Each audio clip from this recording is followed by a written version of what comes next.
All right. Hey, this is another episode of UFO Garage. I'm Ben. And I'm Joe, and this is where we talk about UFOs, aliens, and all things weird. What's up, dude? How you doing Dude, today, man? I'm doing fantastic, man. Great to see your Good. friggin' face, man. It's good to see your face too, dude. It is good. It's good to see your face, though. That's what I'm Your saying. fez is familiar.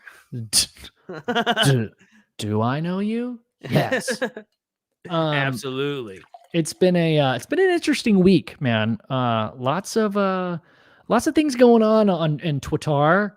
I try to stay out of it. I try to stay positive, and I think one of these things that we try to stay away from is like the heat of the politics and the drama and stuff, man. And I feel like at this point, man, it's Thursday. I think most of the drama is kind of over. Good. And what I want to get back to, man, is the core of what we are trying to accomplish, right? We're trying to make it interact with the community, communicate to like-minded people, trying to figure out the truth, trying to get to the bottom of this phenomenon and talk to aliens, dude. And talk to aliens, dude. Yes. But what if that is talking to consciousness itself? It might be. It might be. And that's why you found you booked this amazing guest, Bob Davis, bro. It's going to be a good one. I'm so excited, dude. He's got a documentary coming out. I'm going to read his little bio or his bio real quick. Robert Davis is an internationally recognized scientist in his field. And after receiving his doctorate degree in 1981, he conducted research, taught, and was administrator for the State University of New York for over 30 years, man. He has spoken about scientific research on the effects of toxic stimuli on the brain and sensory systems in venues that vary from national and international scientific conferences, and has published over 60 articles in scholarly journals. Bob has spoken on over 100 national and international radio shows and podcasts about his research on the extraordinary states and potential of human consciousness. Whoa, dude. And he's got this documentary coming out, and we're going to talk about it tonight, called The Consciousness Connection. And I'm pretty stoked, dude. Ladies and gentlemen, put your hands together, Mr. Bob Davis. Mr. Bob Davis. Well, Bob, what's up? This is going to be fun, guys. This is going to be good. We always have a good time. We try to have a good time. Oh, this is a pleasure, absolute pleasure to be with you, gentlemen. I'm big fans. You do a wonderful job, and I'm ready to share my 2 cents worth with the audience and you guys. Let's go. Let's do it, man. Well, hey, it's an absolute pleasure. And let me emphasize, too, I got my tooth pulled here about 3 weeks ago, so everybody ignore the gap in my down here, okay? It's all right. Okay, let's try to get that out. Go ahead, guys. I don't know. I feel like it brings some more wisdom, like it. I didn't even notice it until you said it, but anybody's got you ever seen Morpheus? Morpheus has got a gap between his 2 front teeth. He's like the smartest and most coolest guy ever, right? Yeah, Morpheus Marilyn Monroe, Marilyn Monroe, Goofy, right? Yeah, all the greats. Yes, man. Well, hey, let's get into a little bit of consciousness talk, man. I know that you're a pretty busy guy. You've been doing this for a while. We came across some of your stuff, and me and Ben, like I was saying a little bit earlier, we've kind of been on this whole consciousness kick, and we thought maybe you would be the perfect guy to talk. Well, I appreciate that. Not that I have the answer. If you come to somebody for an answer, I can't say I'm that egoic that I do have an answer. Nobody does. No, right.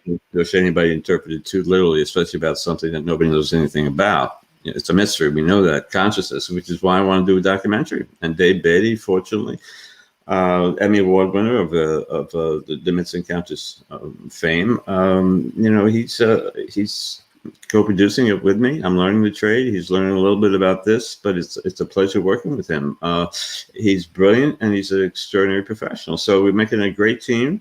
And consciousnessfilm.info is the website to the film. And And we'll talk more about that. But consciousness is the theme because consciousness exists everywhere. I think we can say that with some degree of certainty, only because there's evidence that the documentary is going to emphasize, using leading research from the prestigious participants in science as well as experiencers, those who've interacted with all different types of peak experiences like near-death experiences and UAPs, on and on.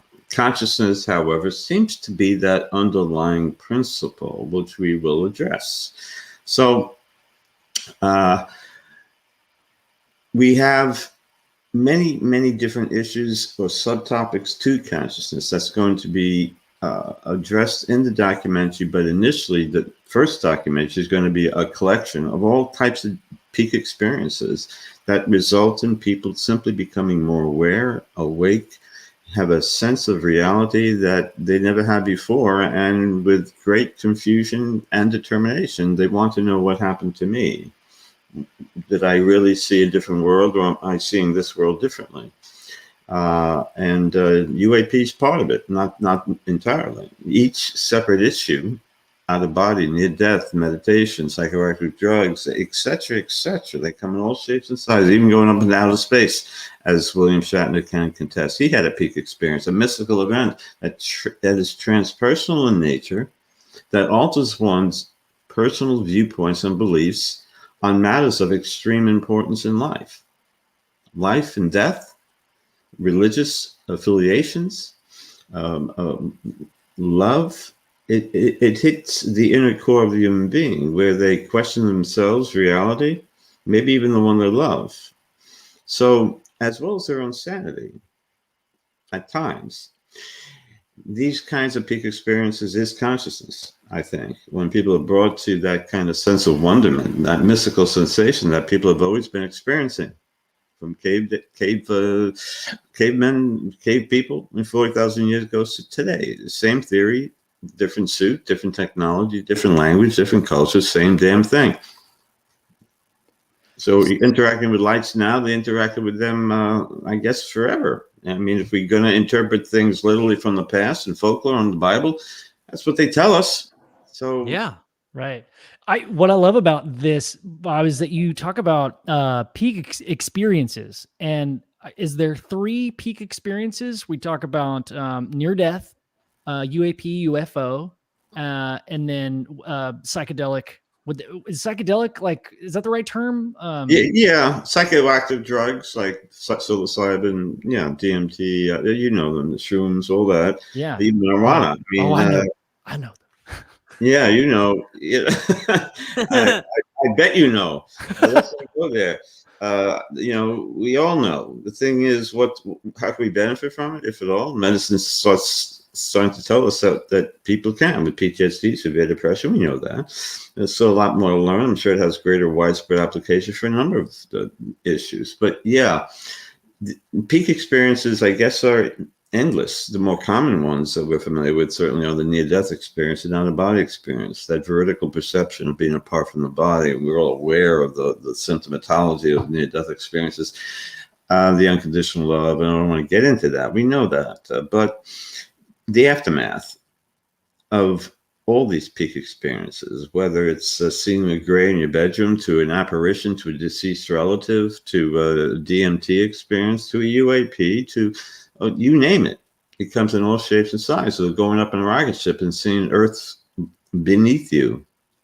I mean, Edgar Mitchell called that an epiphany. William Shatner is a changed individual. Many astronauts are, who talk about it. They call it the overview effect. It's an epiphany. We get them in all different ways, and it causes that ego dissolution. You come to the realization you're not the biggest, baddest dude there is. Right. The world doesn't revolve around you. You're a selfish son of a bitch, and that some of that's erased. You understand the peak experience, whatever way it comes, some of it is chipped away, I think. And some psychologists have talked about this in the past, Maslow, among others. They've talked about how maybe the brain impedes our ability to perceive true reality. Yeah. It's a 3D system. It evolves here, right? What else is it going to do? Right. 3D. So Bob, I got to ask you, when we're talking about these peak experiences, I guess for me, I kind of relate it to almost like I guess like a player in a video game and they level up. Do you think that consciousness as a whole, do you think everybody has the same, I guess, capacity consciousness, and it kind of determines on these peak experiences that you have throughout your life that are able to raise this consciousness or open these doors of, I guess, of your consciousness that, otherwise may not have been unlocked, or, Yeah. just through certain experiences, you know what I'm Yeah. saying? Like, is Yeah. there a capacity to consciousness, do you believe? And these peak experiences, are they like ups? Hard to give a direct question with confidence, obviously, but Right, it's a right. big one. Absolutely. They're all big ones. The psychological community says it's a big one. It knocks your socks off. Life's different from that moment forward, and it happens in varying ways. Sometimes spontaneously, when your heart stops and you get the perception of the alternate reality, and you come back and you're awake, and you got hit over the hammer. It was a spontaneous major thing. So the thing is, yeah, you get a sense of reality that's different and makes you question. When you start questioning, I think that's a symptom of being awake, whatever that means. More spiritual. See, the problem is I'm going to throw out words like consciousness. We use it loosely. Spiritual, all these words, we don't know what it means. Right. We have no criteria for it. So we're talking about something with reference to something we don't know anything about. You see how confusing it is? So it's hard to answer questions. It's hard even to formulate questions about this because we don't know what we're talking about. But what's the criteria for consciousness? Depends on who you talk to, what discipline you're coming from.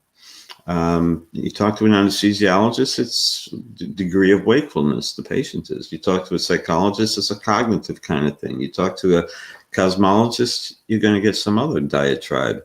The thing is, I like to think that it may not be explainable at all, because I think this is consciousness.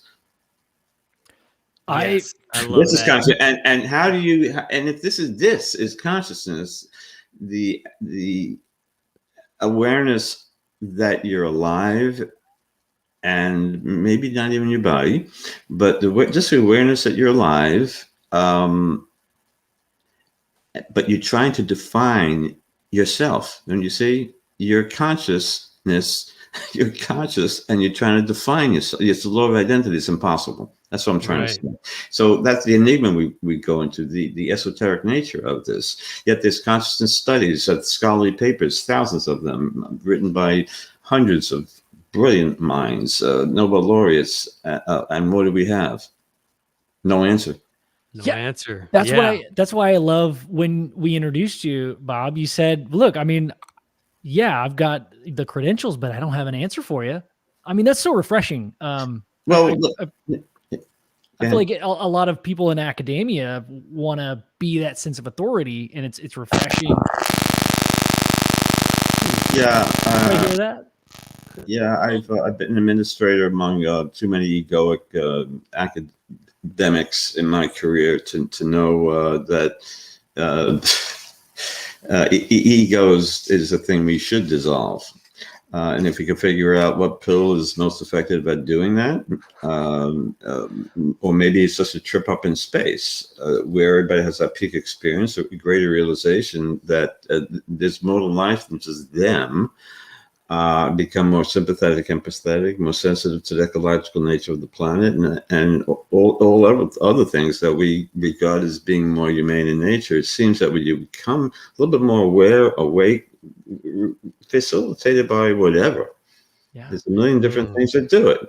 Sometimes it's emotional trauma that brings that innate, what you were referring to earlier. Do we have that capacity? How many theories exist? Some say yeah, but I think if my 2 cents worth, I spoke to Gary Nolan. Dr. Nolan's an immunologist, geneticist. He looks at the brain of experiences in order to heighten connectivity, neurological connectivity in a certain area of the brain, caudate putamen.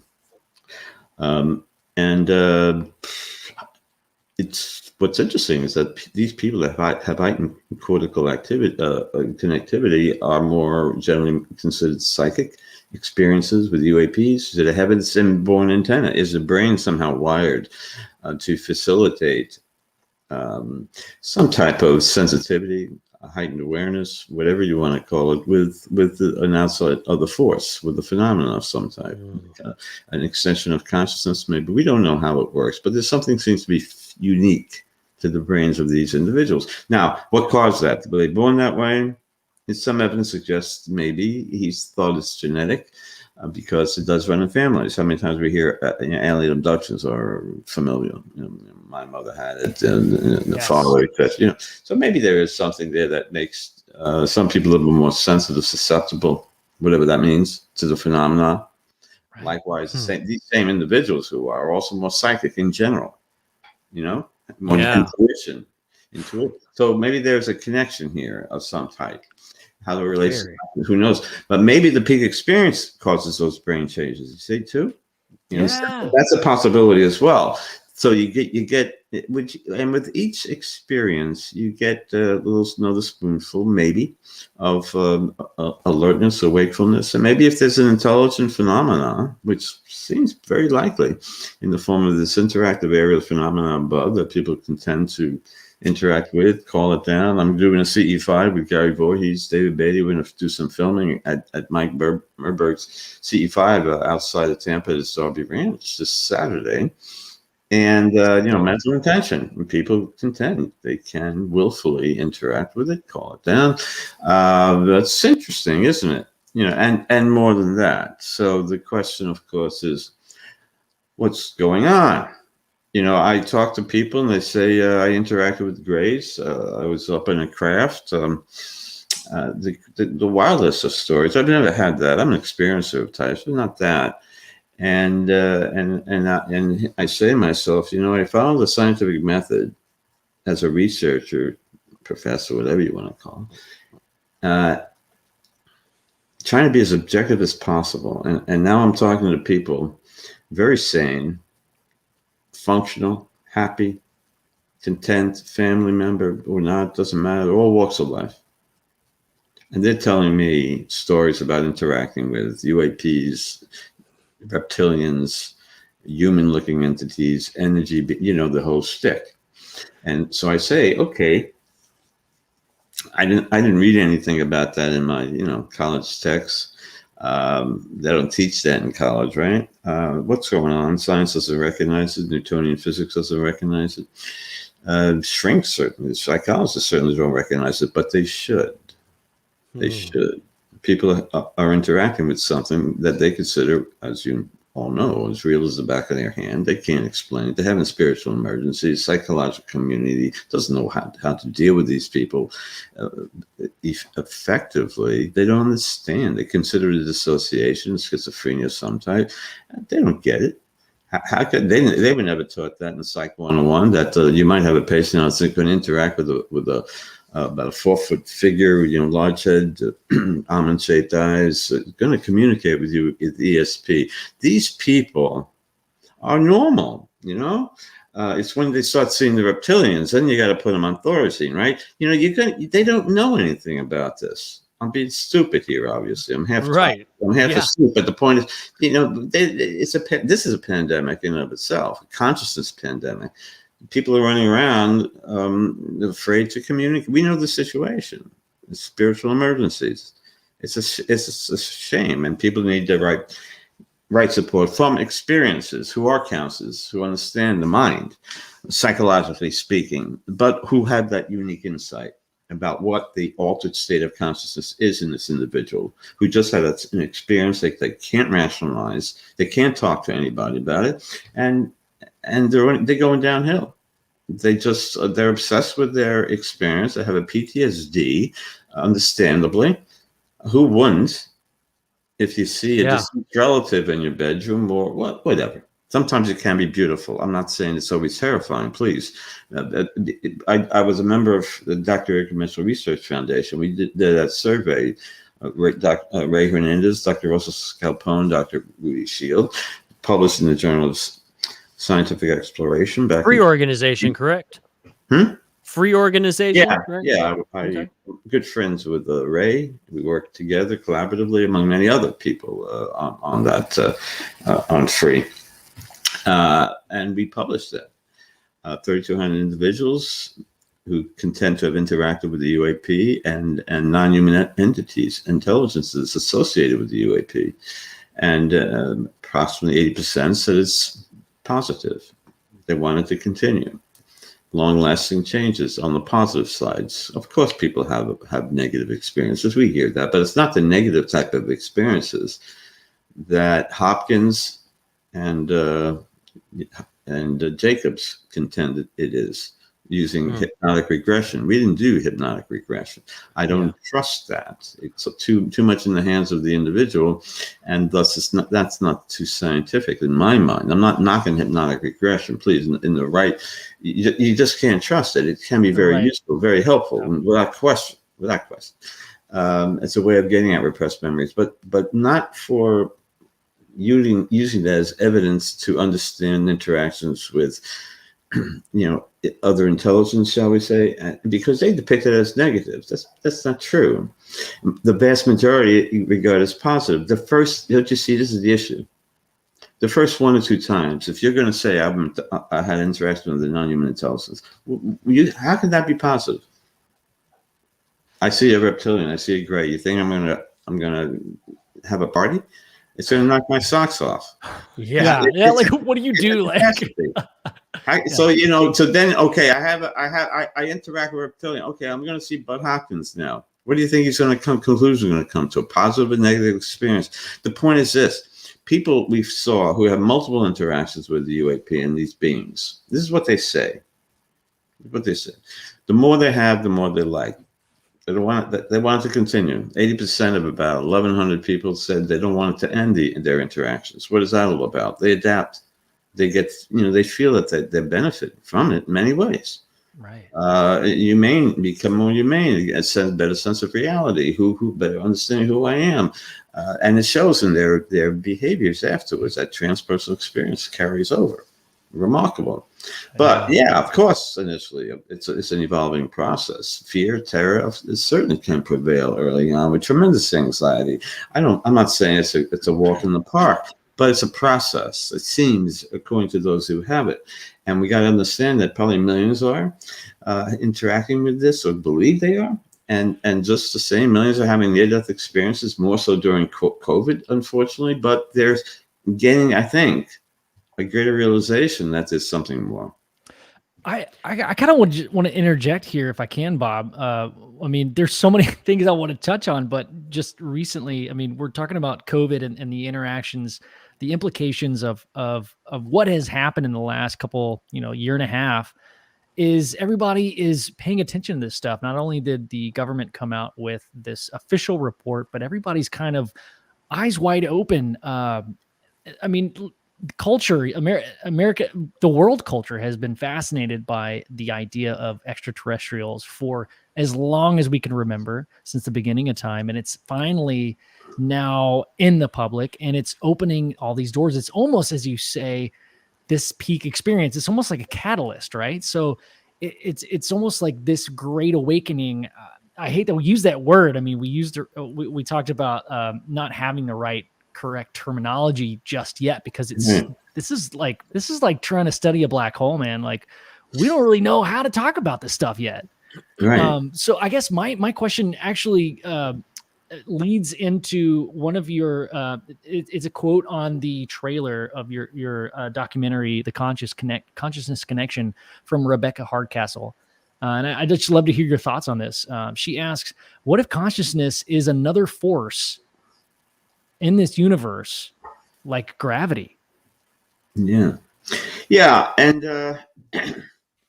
I write about, based on my research after writing the 3 books, the last one, The Unseen Forces, Intuition, Science, Reality, and You, I make the comment, it's not a bold leap to say, in other words, that consciousness may very well be a form of energy we've yet to understand. We have some hints, maybe, what it might be, far from knowing it, of course, but it could be the missing link in Einstein's unified field theory, and along with the nuclear forces, electromagnetism, and gravitational, maybe consciousness is that component that eventually will be discovered. We have some astrophysicists talking about torsion energy, the spin forces that we see throughout the universe in abundance. It's the vast majority of the universe is a spin force. And the question is it possible that there is this external energy can actually interact with the brain and you? So is there what David Bohm would say, that extricate and implicate order, and maybe the brain serves as an integrator or interface between quantum processes externally and within the brain that give rise to consciousness, facilitate it. And maybe, as some leading theorists, Nobel laureates contend, maybe we're immortal because of that. If we're just a quantum process, and we do see evidence of that in the brain, at the DNA level and the cellular level. So, and we see it in life. Photosynthesis is a quantum process. We see it all over the place. The point is, the brain, of course, is a quantum process. How can quantum? The brain is much more complex than a quantum computer,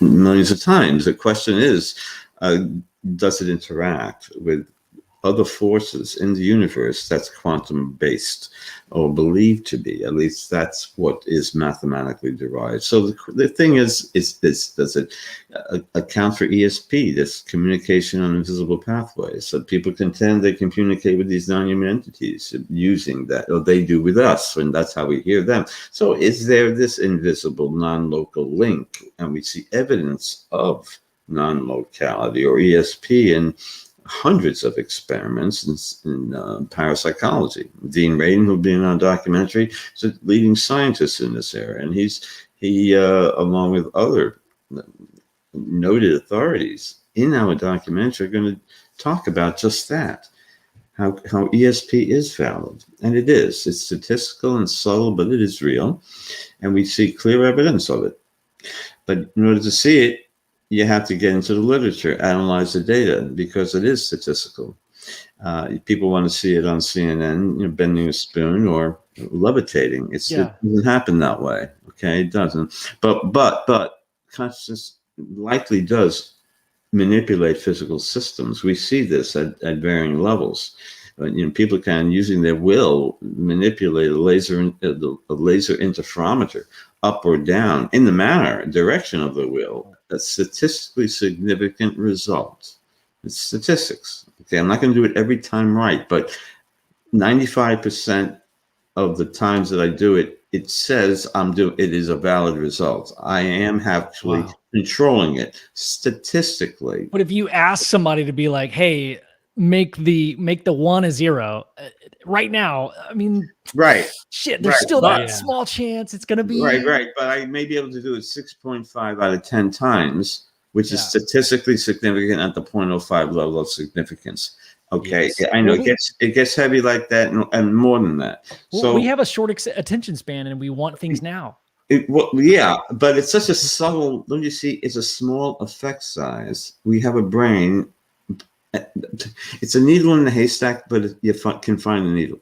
You see it. You see consciousness, or the act of observation, collapsing the wave function. It causes the electron to behave like a particle or a wave based on the act of observing it.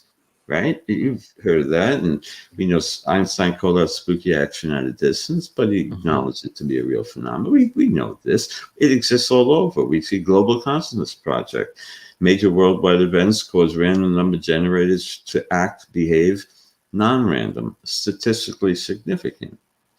There's a lot of details with that. We're going to have Roger Nelson, the Global Consciousness Project, where we see here again, when billions or millions of people are collectively focusing their attention on one single global event of catastrophic proportions, like 9/11, the tsunami, etc. Random number generators, like you mentioned, that spit out ones or zeros on a continuing basis. Over time, 50% ones, 50% zeros. When these events happen, what happens to these random number generators, hundreds of them stationed worldwide, downloaded to a server at Princeton? They go non-random, okay?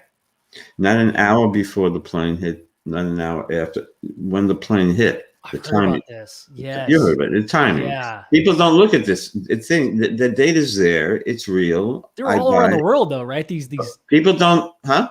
These generators, it was for a separate study, and they were all around the world. It wasn't just in America, right? It was. That's right, 100 of them, 100 stationed worldwide, and it's ongoing now. In fact, on Roger Nelson's website, real-time analysis of it. So the thing is, what does that mean? Is that an example of consciousness? Those that did the experiments, many scientists who analyze the results, and have replicated it, have contended it can. You see, we see it at that global level, millions of people focusing attention. We see it on the individual level as well. Here again, what I just mentioned, the individual that can modify a interlaser and other things, altering the pH of water. For instance, even Dean Rain did an experiment with chocolate. He had somebody bake a chocolate cake with very negative emotions, anger, whatever it was, grief. The other person did it with love and all that, and people could tell the difference in the quality of taste. Yeah. Then you have intention being generated into water, forming into ice crystals. The beautiful, nice emotions give gorgeous, crystallized, complex structures like the crop circles in its beautiful complexity. But if I send a negative energy, you get this organized little immature looking ice crystal formations. It gets studied. What's that all about? I don't know. You see again bits and pieces like a chess game, trying to make sense of this anecdotal evidence that you hear from very sane people. Try to put that with some of the scientific principles that's just out there with quantum mechanics, not uniformly accepted among the Newtonian scientists, unfortunately. But not that quantum physics explains it all, but it does. Some of the concepts explains a lot of this paranormal, weird stuff that's going on, and consciousness in a much better way than Newtonian physics science ever could. And it's a knock against Newtonian physics, but we benefited from it. We need it. We live on Earth. You can't get away from it. That's 3D stuff. Yeah, but you have to integrate other stuff. The subject of science, quantum physics that might explain ESP and other aspects of human potential that seem to defy logic. That when people have these NDEs, and even when they interact with UFOs and they're on the ship, they talk about these alterations of space and time. Right? No, there's no space. There's no time. I see 360 degrees around me. I can see through solid objects. I can be wherever I want. We know all that, right? There's non-locality. Space and time don't seem to be an issue, right? Yeah. So the question is, quantum physics explains that. Don't you see? In the world of quantum mechanics, in that mysterious world, you have those kinds of situations where the past, present, and future exist simultaneously. Yeah, that's pretty awesome. That's pretty awesome. Right? So, that doesn't mean it explains it. I'm saying there are parallels. I'm saying maybe let's look at this, and we're on the cusp. We're on the cusp. People are becoming more aware. Dudes like you are doing beautiful work. Doing this elevates, makes people more aware, makes them think. Just thinking of the possibilities is starting the process down the rabbit hole. And once the cork is out of the bottle, which a PE does, when William Shatner went up into space and he came down and he cried, it wasn't because he didn't see Spock. It's because he had a peak experience. He got it. Yes. And he's changed from that moment forward. What's a peak experience? Anything that alters your viewpoints in a dramatic way from that moment forward. Yeah. Ideally, you'd like it to be something really cool, like seeing it, whatever it might be. It gives you it makes you realize you're more than just a body. That's what it comes to, and that there is a sense of unconditional love that is beyond description. This woman says, like, looking like after an NDE and the love she felt. I've said this many times. And she says it's like the amount of love that I felt when I had my NDE. It was like looking for a mother to look in the eyes of her first newborn child for the first time, magnified 10 million times, and that doesn't get at it. Now, how do you? Again, we don't have the words for that. No. Or it's like defining love. Good luck with that. Prove it. You in love? Right. I don't believe you, man. Yeah, we literally bullshit. Tell me why you're in love. I don't get it. Yeah. And there are people that don't know what love is, but they don't, because they can't feel it, so they don't have the words for it. They misuse it. It's more symbolic to them. Like the UAP is. We don't know what that is. It's symbolic to us. It doesn't have meaning. Over time, people adapt, but it's so... Look, I never interacted with it. I saw 2 orange orbs. I never interacted with non-human intelligence. I just shared those experiences I had. So I saw that. I got some good stuff happened. I got some good stuff. There's just a lot more. The only thing I can say with certainty is that this ESP is real. And there's something quite pronounced, and people are experiencing it, and they're being uplifted, becoming more aware, but it comes with a price. We have to the society has to learn how to address this, and we can't. And it's very unfortunate. We have many pandemics going on. Obviously, COVID, hopefully it's getting more under control, but this is a pandemic too, spiritual emergencies. It is a silent pandemic. Definitely. Everybody's in the closet. Who's going to come out and admit it? Some unbelievable. Right. I love that the end goal, what you're saying, Bob, and you kind of danced around, not dance purposely at the beginning, but like it is ultimately this love thing, right? This word that we all understand, we think we understand, right? And you ask Joe, does he understand love? I mean, Joe, your daughter was born a year and a half ago. I mean, my daughter was born almost 4 weeks ago, and I cannot put that moment into words. Joe, I'm sure we've talked about this countless times, man. Like, you can't describe it. And it's this connection and it's God. It's like the only word I can think of, dude. It's like, if somebody that is having an NDE, a near-death experience, and saying that what they experienced was like that times 10, was it 10? 10 million. Well, 10 million. The thing is, it's ineffable. You can't explain it. Yeah. And can you imagine that there is a love that can exceed what you're trying to describe? Yeah. Doesn't exist. We literally talked to Barbara last week, and she said the exact same thing about her near-death experience, how it was a feeling unlike any feeling she had ever experienced before. And like, that's a pretty impressive feeling, if you ask me, So hold on. I got a question. I gotta take this back just a little bit, Bob, because I'm kind of putting this together a little bit in my head.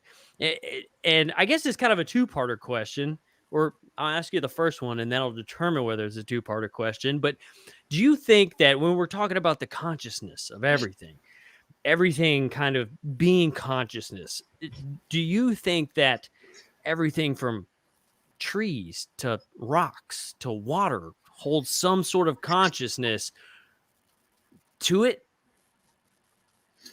I don't know, because I don't know what consciousness is. But Right. You're right. No, you're right, because the leading theory of panpsychism says that. Tanoni says everything is conscious. A lot of people ascribe to just that. That's what he said. It's very possible. It goes back to, what do you mean by consciousness? Because you had identified, you had said earlier that like this could be consciousness, right? Now what we're doing is we're trying to identify it. We're trying to identify what it is, what we are, as a whole. And the reason I kind of ask is because would that make maybe these trees or these rocks or this water the pure form of consciousness, because those things aren't trying to identify themselves as consciousness? Right. They're not because they don't have a type of consciousness. Comes in a million different forms, Right. apparently, in varying degrees of complexity. So Tononi, for instance, under that theory of panpsychism, he ascribes a unit of consciousness. He calls it phi. So the human, let's give it human a score of 100, right? With a top banana, a rock or something like that, we get a 0. But obviously, trees, life forms would be ascribed much higher than a rock because it is reactive. It is conscious to sunlight. It'll turn in its direction. Photosynthesis. It'll replicate. It's doesn't seem to have a brain, right? In abstract reasoning, like we do. So maybe there's varying degrees of consciousness at that level.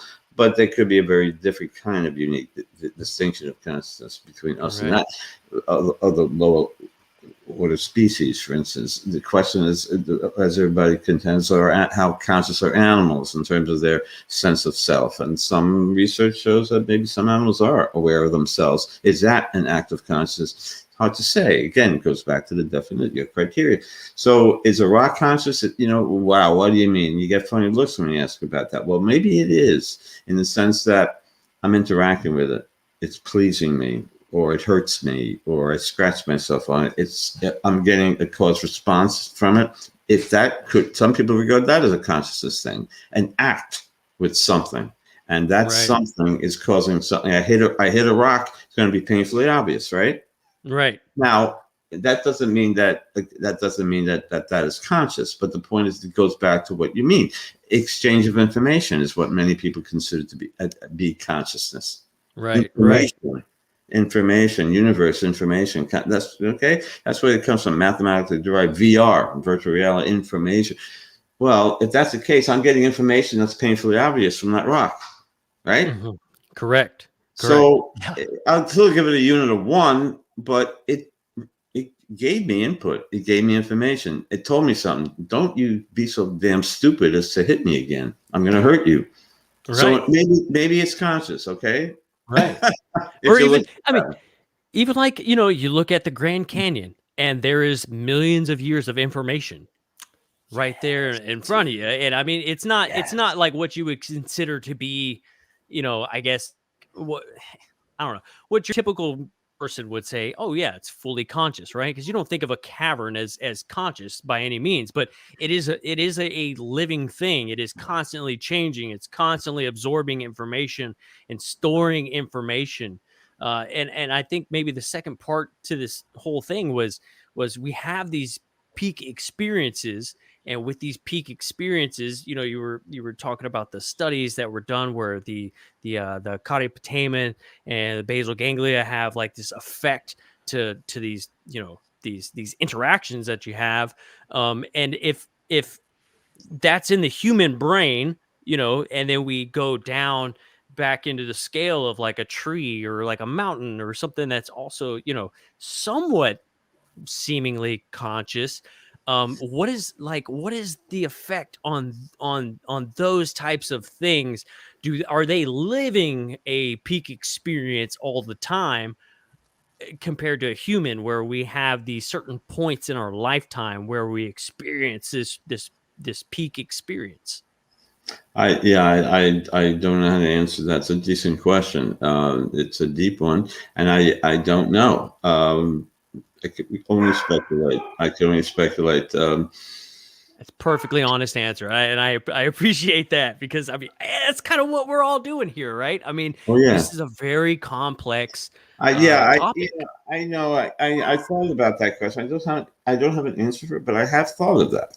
And if you hit a roadblock with that, and many other topic areas associated with consciousness. So all we could do is look at people whose consciousness has been altered dramatically from different things and try to understand what it all means. Does it mean that they're interacting with another reality, or they're seeing this one differently? And depending on who you talk to, you're going to get a different answer. But these individuals deserve a straight one. And where does, where does this popular UAP issue come into play here too? It seems also to be a consciousness component, but it's all tied with consciousness. Why? Because these peak experience result in a transpersonal experience where the person's belief system is altered. Thus, that makes consciousness a unifying principle to all of them. It ties them all together. I think The ego dissolution is what happens when you get a greater sense of awareness and you become a little bit more humane and less selfish. Yes. I think when you say unifying principle, it like gives me such a warm feeling inside. Like it just kind of makes sense. It seems to tie everything together, whether it be a force or maybe it's the force. I mean, we talked about. I'm not making a Star Wars reference there, but like we talk about the force of gravity and like, dude, what if it's a force that's being used, and this is a question for anybody really, a force that's being used, consciousness as a resource, and they're like humans are kind of like the catalysts that keep the engine running. We're almost like a battery living here on Earth, and we're some globulous structure and a blink of an eye that is altering what reality is in our space and time, because we're experiencing it as we are, and we're able to change it based off of our emotions and our experience. We're literally the universe experiencing itself, and maybe we're like this engine, right? And that's why these entities that have been able to live past that point, that have been through this stage, are able to find, okay, well, where's the next little battery? Where's the little signal of energy using? Let's go there, because anything's possible on Earth. All you have to do is have everybody agree on that one thing, right? Like if everybody agreed that 2 + 2 is 5, like shit, maybe like 2 + 2 might be equal 5 if enough people decide that. Yeah, I mean, that's right. a funny analogy, but no, but it's true. Each culture defines its own reality, and to your point, it's a really good one. It's like Eastern medicine is different than Western medicine. Each has its advantages and disadvantages. Let's integrate both. Obviously, let's benefit from each. How many physicians tell you to meditate? Probably one of the best things you could do for your body is to meditate. Stress underlies all diseases, disorders. It's ridiculous. Yet, what doctor tells you to do something, that's probably the most important thing you can do. Maybe less than 5% will tell a patient to do that. I've never met one. I haven't had one. Right. Don't get me started. Please do not get me started. You got to incorporate medicine. Just in the same way. I mean, West has a lot over East, but East has a lot. Integrate. That's the point. The best of both. And yet, they don't know what they're talking about. They don't know you know how it goes. The division widens, unfortunately. Same thing with consciousness. The science of the subjective versus the physical. The notes on the page are the physical. You make the music. Consciousness makes the music, the soul. Some people can put their soul into it. That's not the brain. Diane Hennessy Powell, she's a leading neuropsychiatrist. She's done major research with autism and many other things in neuropsychiatry. She wrote a book, ESP Enigma. She's in the documentary talking about the remarkable abilities of autistic savants. We know about that, and musical talents, mathematical abilities in some cases, and defied logical explanation. She talks about one girl she worked with who was an autistic savant, and she was able to almost achieve 100% accuracy on tests of ESP. Wow. And also compute the cube root to the fourth decimal point. To me, that's not the brain. They're accessing an information field, a semantic field, a construct record, whatever, envelope of the black hole, right? Yeah. Whatever you want to call it, where all information exists, anything that ever happened, is happening, or will happen, is on the black hole. Mathematically derived, you go figure it out. That's not my thing. But that's what a lot of people contend that. So you have these theories, but by great minds. The question is math telling us what reality is? They ascribe to it, or is it philosophers? Is their description of reality the way it is? In two diametrically opposed things, you don't come in the middle. There's no integration. It's like religion and science. Obviously, there's good in each, but there's nonsense in each. It's true of everything, and that's why I wrote my book. Integrate science, reality, and you. As best as I can. Not that I have the answer. Please do not interpret me literally. I'm falling asleep, as you can see here. But the point is that don't interpret me literally. I don't have the answers. I collect facts and try to make sense out of it. You decide. And I can't. I've collected tons of facts in my book. And it's for you to determine what that all means. But I try to present it as a coherent whole, as objective as I can. I add my 2 cents worth. There's some bias in there. Of course, I'm human. I have my biases. But I try to make sense out of a hell of a lot of nonsense. And it exists in all fields, ufology included, paranormal included. But there's a lot of sense there, too. A lot of validity there, too. And certainly in the hearts and minds of people who experience it, who are determined with fierce passion from that moment forward. They have to have a peak experience to figure out what the hell happened to me. Why am I obsessed with trying to figure out something I consider unbelievable? Never could have imagined that I would see heaven, deceased relatives, a gray, all that stuff. So how can you not be changed? And things, you become less important in comparison. There's a greater reality. And Right. yeah. In your book, do you speak about your experience? I know you're No. kind of ready to I know you've had a long day, so I don't want to keep you here for too long, but I would love to hear your experience about your catalyst moment. I mean, did you have a near-death experience at one point yourself? I had a lucid dream. I thought it was suffocating. It was horrible feeling. I could recall it now. You really do feel like it's lucid. You're experiencing it. Obviously, wakes you up.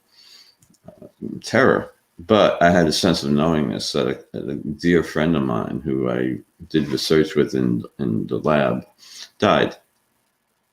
Oh, wow. And you know what I'm going to say next. She died. I didn't know it, but I felt it. I knew it. She died. She had death experience. Similar to, I experienced a death. She was letting me know that she died. Maybe that's the way it worked. She wanted to share it with me to let me know. I get it. That's real. So that happens all the time. I didn't want to talk about it. Right. Isn't that funny? We shouldn't be. But that represents where we're at the cusp. When we can't even talk about these things that we regard as real, that we need answers to, that we're suffering from, and we can't talk about it. That's crazy consciousness. That's society's consciousness about that. Yeah. It's sick. Yeah. It's sick. Especially like after the fact, like after that thing happens, you can't now say, actually, I had this. I wish society would be as open. I mean, I think it's headed that way, right? We could start to talk about this stuff and we can actually start to communicate openly, like on a regular basis. But like, it's hard to say like, oh yeah, I knew who's going to win the Super Bowl because I literally had a dream about it last night. Right. I mean, I'm not trying to make that's not an equal statement to your experience, but like, how do you talk about that with your colleagues, with your loved ones? Like, hey, I had this experience. It was very real to me. It might have been a dream. It might have been a lucid dream, but is it real? I think it's real, man. And also just to add on to that, do you think that that's a huge difference between like Western cultures and like Eastern cultures and the way that they represent themselves? I mean, you look at, the esoteric involvement with a lot of, other people. And then when you come to the West, or specifically kind of America, because I mean, we're even talking about Germany here, right? I mean, we tend to shut that off. Like, that is not science. That's not real. we're not even going to touch that. But then you look at the developments of other cultures that are on the other side of the pond, and you're like, wow, that's pretty interesting. What are they doing different? And it seems to be these types of experiences and the openness to be able to talk about that. Well, yeah, and here's an example. If somebody here has a Kundalini experience, like a type of peak experience, a sensation of energy through the body, it comes in many different symptoms. It's a very strong spiritual, transpersonal event. And they talk about, let's say, meeting deceased beings through a near-death experience, or having a meditation and interacting with a deceased relatives, or whatever it might be. If you talk about it, say, in among other members of the Hindu culture, Buddhism, religion, you may be considered, depending upon what you say, they may worship you, regard you as a shaman, hold you in high regard, it's high esteem. Whereas here you're given a prescription, plus diagnostic psychotherapy 2 times a week for at least 2 hours. So it's how culture perceives it. Culture perceives it, and the diagnostic manual for the psychologist is changing ever so slightly. They tell the people now in practicing psychology to take the culture into account. If you have a client who practices Buddhism, they and they say that that's their world, accept it. It's not a problem. Don't you see? It's cultural based. The group decides. You see? So what's consciousness? Is it coming from society, or do you have self-will, determination, your own sense of knowingness? It's a combination. We're influenced, of course, by many things, but I think we had a sense of knowingness, like many animals do in the wild. They know where a predator is, even though they don't see, hear, smell. They sense. They know. We have that too, the gut feeling, but we don't develop it. We suppress it. But we oftentimes, in hindsight, we wish we had gone with the gut feeling. And yeah, so, but that's the knowingness. It's probably is a sixth sense, but it's not, it's not considered. Anyway. Why though, man? Like ESP. I love that. Like the gut feeling. It's a thing that everybody knows what that means, but everybody just shoos it off. Come on, man. It's almost like a repercussion of like modern society. Like you almost don't need the intuition anymore. But I've also heard rumors on like when the military picks scouts and things, that people who have to go ahead of everybody and scout routes and look for enemies and things, they are specifically looking for people who have a more intuitive thing about them. And those are the ones that they select. So, it seems like a very nuts and bolts type thing, but the idea that they're actually looking at the psychology behind all of this and who to pick for what positions is also very interesting. Sure. And we during the Cold War Project Stargate, we trained people to remote view, to spy on Russians where the missiles are located, all that, and they did the same with us with some degree of success, I think, from what I hear. So it's been acknowledged by the powers that be that there is this other sense, and it's been demonstrated. How successful, I don't know for sure, but look, we're on the cusp. The documentary is trying to move that needle, to adopt a paradigm shift, to regard the subjective as critically important, and it must be integrated with the physical. And we have the leading people to talk about that, to present the evidence, and we need support to get this all out on the table, to wake people up that this is an important aspect of reality at a personal level and on a societal level. And we have to understand consciousness and its implications for human potential, for the betterment of humanity. And I have no doubt eventually that will be the case. I think we could all easily come to that realization. it's only 66 years from Kitty Hawk to the first time Neil Armstrong first stepped foot on the moon. We know how Right. things increase, and time is nothing. But look, every generation kind of gets another spoonful of spirituality from either from within or externally, or a combination of both. I think it's a combination of both. The universe is conscious, I do believe. I think it interacts with us, possibly that torsion energy. The brain is sensitive to that. Some people more than others, but there is this other energy. It's a knowingness I have. It is this true sense of knowingness. We'll figure it out. And unfortunately, it's going to take a little bit too long to do so, and our society will suffer the consequences as a result. But we're making slowly positive progress. The documentary, people like you talking about it, spread the word. Consciousness is the key, and to understand what people are dealing with in terms of how it is altered from peak experiences. And the documentary is going to try to help raise consciousness, shall we say, make people more aware, alert, and that'll be a reinforcing paradigm in and of itself, and help shift the needle and reinforce what you dudes do. And it's beautiful. You guys are the boots on the ground. That's what's going to make it happen. I gotta call it. Yeah, absolutely, Yeah, man. no worries, man. No worries. Hey, by the way, Gary Voorhees said, remember the bug spray. He wanted us to let you know that. The bugs aren't going to be out when it's 52 degrees, I don't think. In Florida? Before we let you go, Bob, I definitely want to show everybody this Please. trailer really quick. Please. And I also wanted to ask you, how has it been learning to be like a producer? It's not easy, and but I'm a producer, not a producer. You know, it's David's teaching me, and I'm teaching him my 2 cents worth on some of this. But he's a very bright guy. He's lit. He's passionate, and it's a pleasure working with him. I can't speak more highly of him. And the people, awesome. He has a wonderful reputation. Tremendous. That's awesome. Well, it's definitely a learning curve. I mean, Ben and I are putting a documentary together right now, and it's quite the amount of work. So, what's it on? It's about a friend of ours. His name is Eric Mitchell, and it's called Experiencer.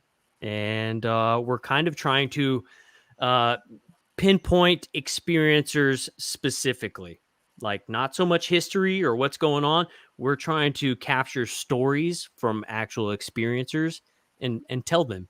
So our buddy Eric Mitchell is the first on the list. Beautiful. Yeah. Beautiful. I'll send you the trailer after the show. Yeah. But let's get into this, Ben. Yeah. Let's show everybody the trailer before Bob has to get out of here, man. Yeah, we could show the trailer, and Bob, if you want to say any last words after the trailer's done and where people can find you, we have links please on the subscription. Okay, cool, man. Happy to speak, sure.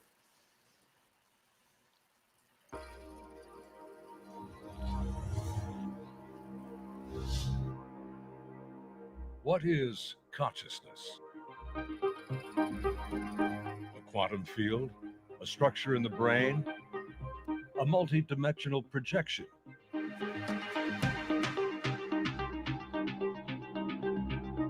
The very essence of awareness that gives rise to life. It's a mystery because we don't know what we're trying to explain. There's people that fall into consciousness and material.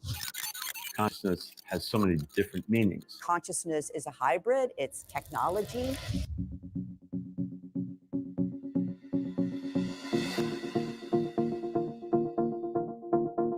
How does it connect us with our world, our universe, and life beyond? Because consciousness interacts with our physical environment, reality. That is the missing link. What if consciousness is a force to Earth just like gravity?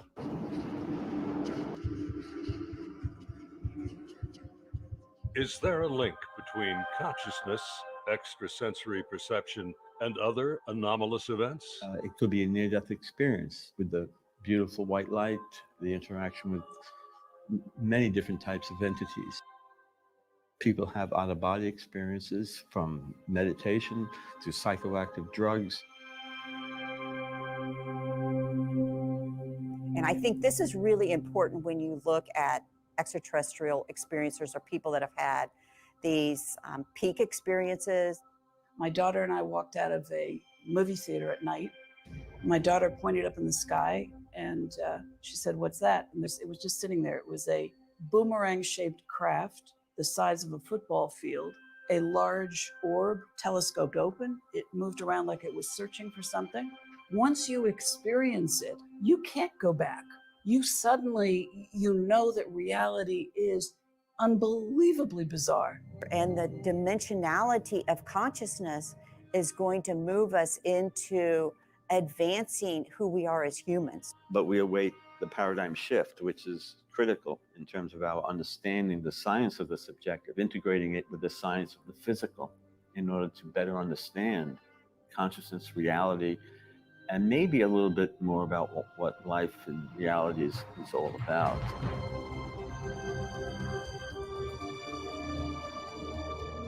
Will we break through the stigma of this science of the extraordinary and challenge the true nature of reality in the Consciousness Connection?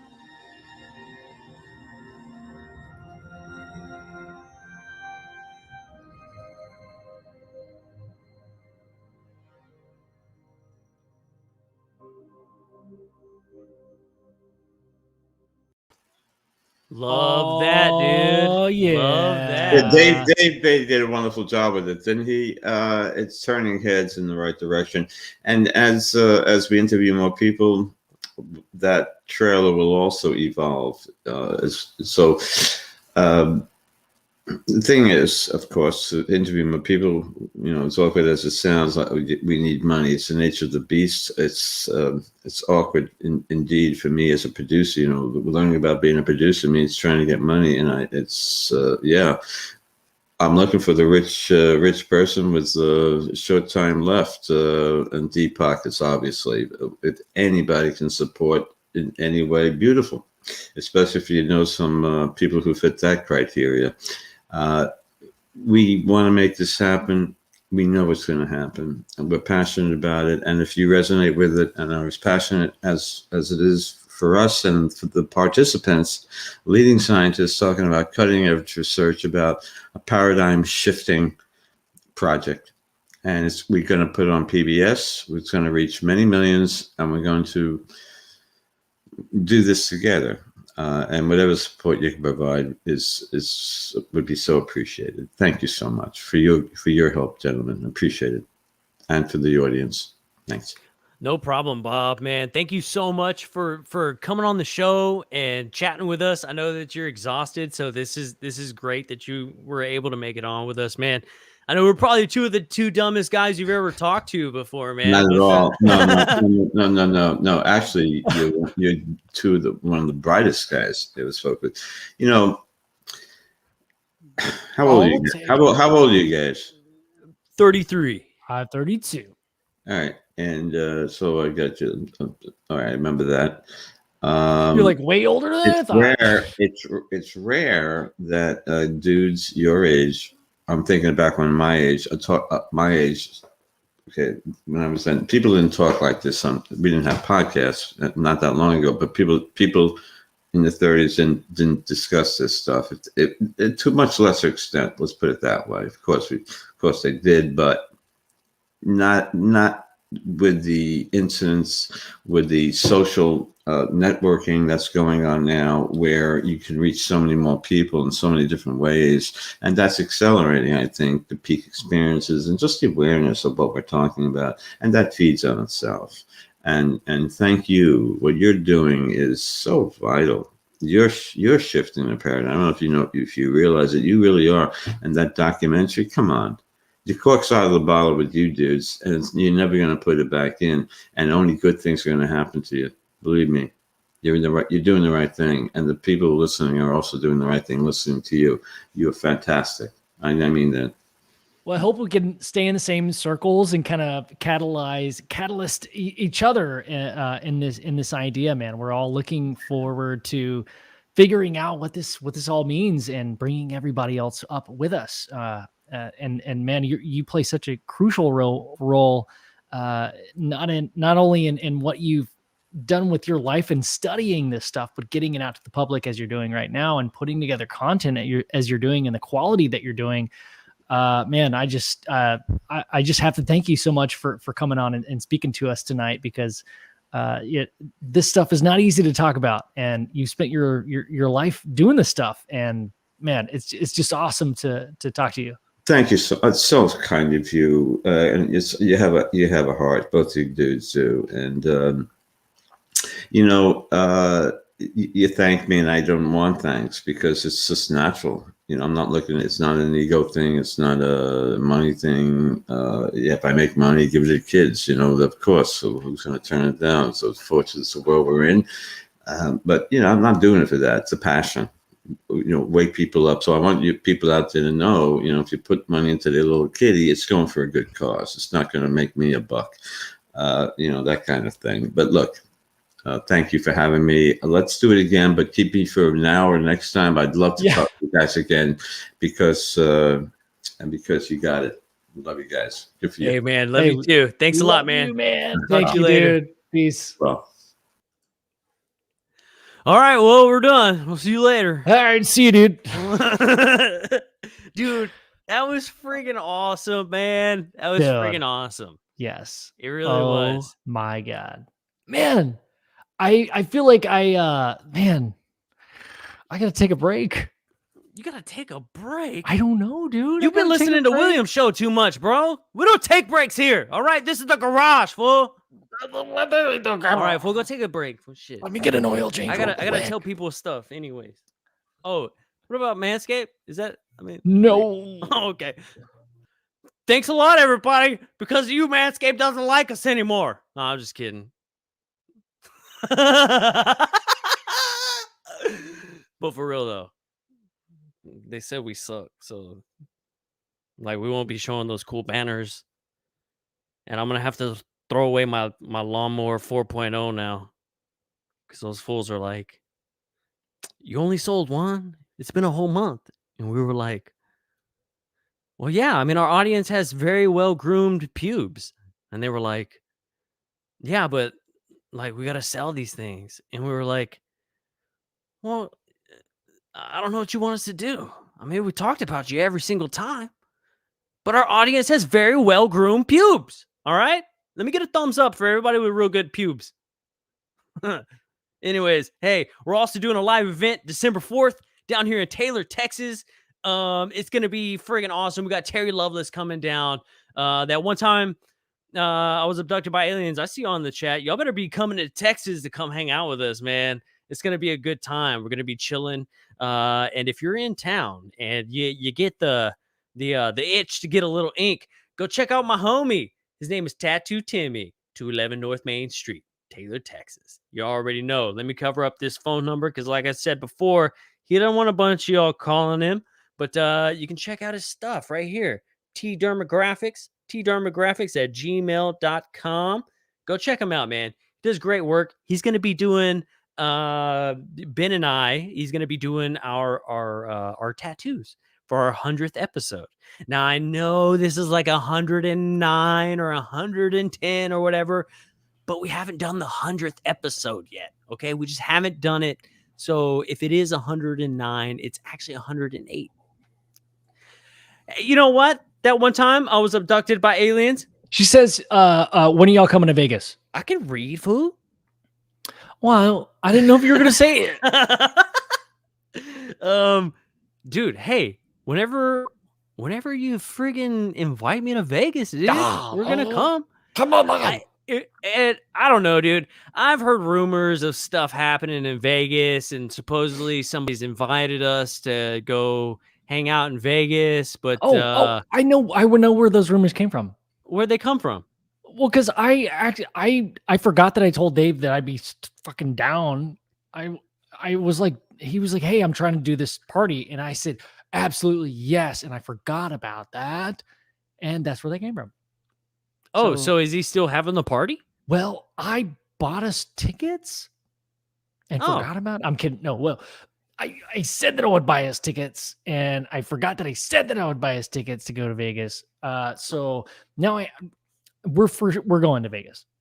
We are going to Vegas. We're going to Vegas. When is this happening? Like January, I think. Like January. maybe Okay, Febbies. January. Maybe January. Febsies. Dude, you got to tell me because I got to save money. I don't talk to you. I talk to you one day a week. I know, dude. Golly.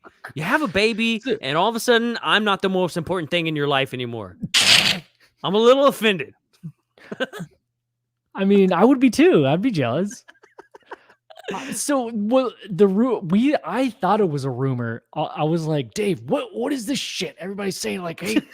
Dave was like, oh yeah, it's I wasn't me. mad, but I was trying to be funny, and he was like, yeah, you told me that you wanted to come, and I was like, oh my god, I feel so bad now. So we need to go. Not yeah, we're gonna go because I want to go, dude. Are we like radio? Are we like part of it, or like are we just? Yeah, we're part of it. Or are we just like going to say hi to Dave? And that one time I was abducted by aliens. If Jamie and Bree are there, I'm going. Well, yeah. If they're not there, if they're not gonna be there, I'm not going. Yeah, I'm not gonna go. If Jamie and Bree aren't there, I'm not going. I mean, if you guys can get your shit together and go, we'll go too. Yeah, and we'll bring bananas and popcorn for you guys. Jamie and Bree. I said Jamie and Bree. You did. Jim and Bree. Jim and Bree.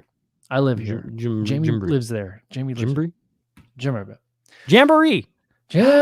Hey, Jamie and Bree. Y'all should stop announcing yourselves individually and just call yourselves the Jamboree. The Jamboree podcast. That's what y'all should call it. The Jamboree. That one time I was abducted by aliens, Jamboree podcast. Two sides of the Vegas. Two sides of Vegas. Two sides were two sides of the same Vegas. We're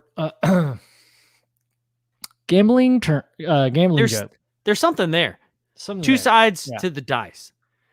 I just want to say what's up, everybody in the chat. What's up, fam? We got Chad Smith. Coin. That's what it is. Two sides to the coin. God there damn you go. We're so stupid. I hate it. Or poker chip. Like we didn't know that. we got Sonny from Paranormal Shop. In the hizzy. That means house, by the way, for all of you uncultured swines out there. Izzy means house. Aurelio, what's up, bro? Hell yeah. What's up, dude? We are wearing socks with our chanclas today, bro. Chanclas? Yeah. 509, as always. Oh, dude, I heard 509 is going to start his own channel. Oh, is he? Hell yeah. Yes, and it's going to be freaking awesome, dude. It's going to be called Fogging Out with 509. Oh, shit. Love that, dude. You have a bar in your living room? What? That one time I was abducted by aliens? No way. That's dope. Spooky said you got a sticker. Spooky boy. Spooky got his stickers. Sweet, yeah. dude. Awesome. So if y'all, I don't know how many codes we have left because I only put 50, but free stickers, dude. I try to give free stickers away to everybody. And now we got those sweet ass pins, dude. Show everybody the pins. Sweet ass pins, dude. Look at Epoxy that. pins. Epoxy pins. Yeah, dude. Our boy Sergi is a craftsman. He's a craftsman. Sergio. He makes these by freaking. He makes these by hand. Can you believe that? That's insane, dude. Okay. He likes to get funked up. And I don't know if anybody else has a business or just wants to make I don't know. They could be used for many things, but dude, look at that. We got the Big Willie traveling the cosmos in the Big Willie van. Also, we need to put cemetery in the passenger seat of William. He looks so lonely. I'm sorry, William. He's like by himself. I need to put cemetery in the passenger seat. Oh shit. But we got it. Yeah. He gave us a couple surprise pins, dude. I just freaking love that amount of customer service, dude. That's pretty awesome.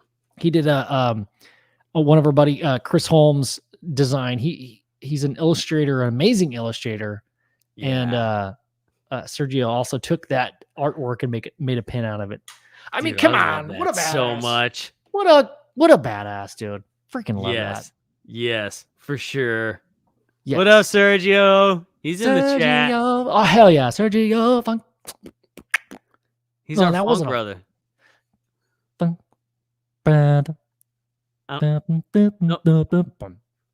No, I don't think that's it either.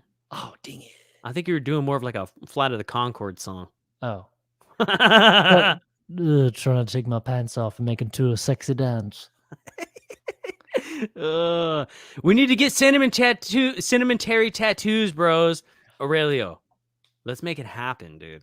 So Let's make it happen. We can make it happen with my homeboy, Tattoo Timmy. Tattoo Timmy. Hell yeah, man.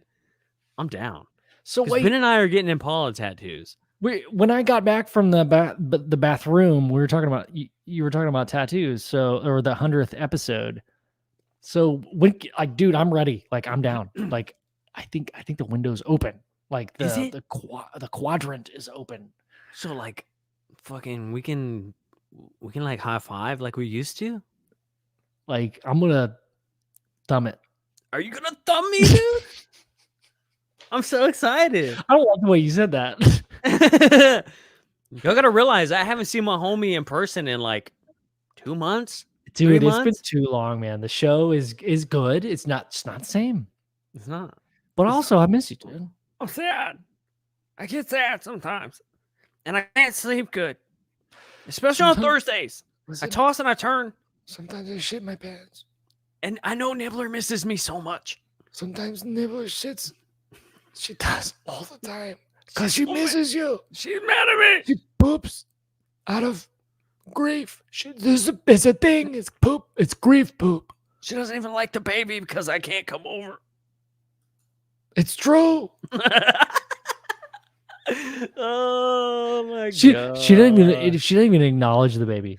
She's like, uh-huh. She's like, And she just grumbles to her bed. I don't know if you know this, but I'm the 140-year-old baby in this house, okay? Listen, I've been here the longest. I've had, I'm the baby. I've had a pink belly a lot longer than you have, you Yeah. turd. You turd. Yeah, you smell good. Yeah, well, I used to smell good too. Yeah. Now give me my diabetes medicine. Ben Give my diabetes medicine. used to right. give me baths once a week. I used to smell good. Now I smell like an old burp. My god. Hey, let's hold on. Okay, hold on. Let's talk about Bob for a second. yes, let's go. Let's go back to we Bob. we immediately like just completely got off track and started freestyling. It's almost not. It's well, it's I'm not. just used to having a guest for like another 45 minutes. Honestly, I think this is great because now we can kind of break down when you get that much information.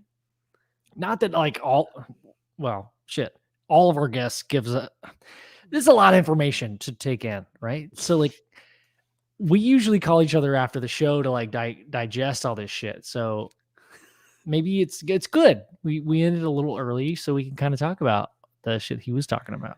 Yeah. Can we though? Because like, Well, whoa. I can though. I could talk That- about like hey, one or two things. You know what was cool though? Is that that's the first time we've ever talked to a PhD, and he was like, "No, you are the smartest dudes I've ever talked to," and we're like, "Hell yeah," because we're doctor scientists. Yeah, look how We high knew my that. hands are on my hips. Beat that. We know, Doctor. We know this. scientist. Yeah. we are smart. So here's the thing. If anybody else out there was like, these guys are dumb, Pick one and suck it. pick one. And suck it. So, all right. What was cool is he was like, he didn't know that, I guess, our connection to Gary Voorhees and their boys. And, you know, everybody knows we love Gary on this show, dude. I mean, he's one of Oh, the yeah. OGs. He's one of the OGs. We had a show for what, like 2 months, and Gary was like, hey, let's be friends. I was like, are you kidding me? So we've been friends with Gary Voorhees for a while. He's a And good, then he was he's a like, good guy. He was like, "Yeah, I'll come on your show, but you know, after I get off, I gotta go on Clyde Lewis and Ground Zero." And I was Yeah. like, "What the fuck?" Freaking dude, Clyde Lewis. Dude, is He's that the not one of man. is that not one of the best shows fucking out there, dude? It is, man. Holy shit. Holy shit.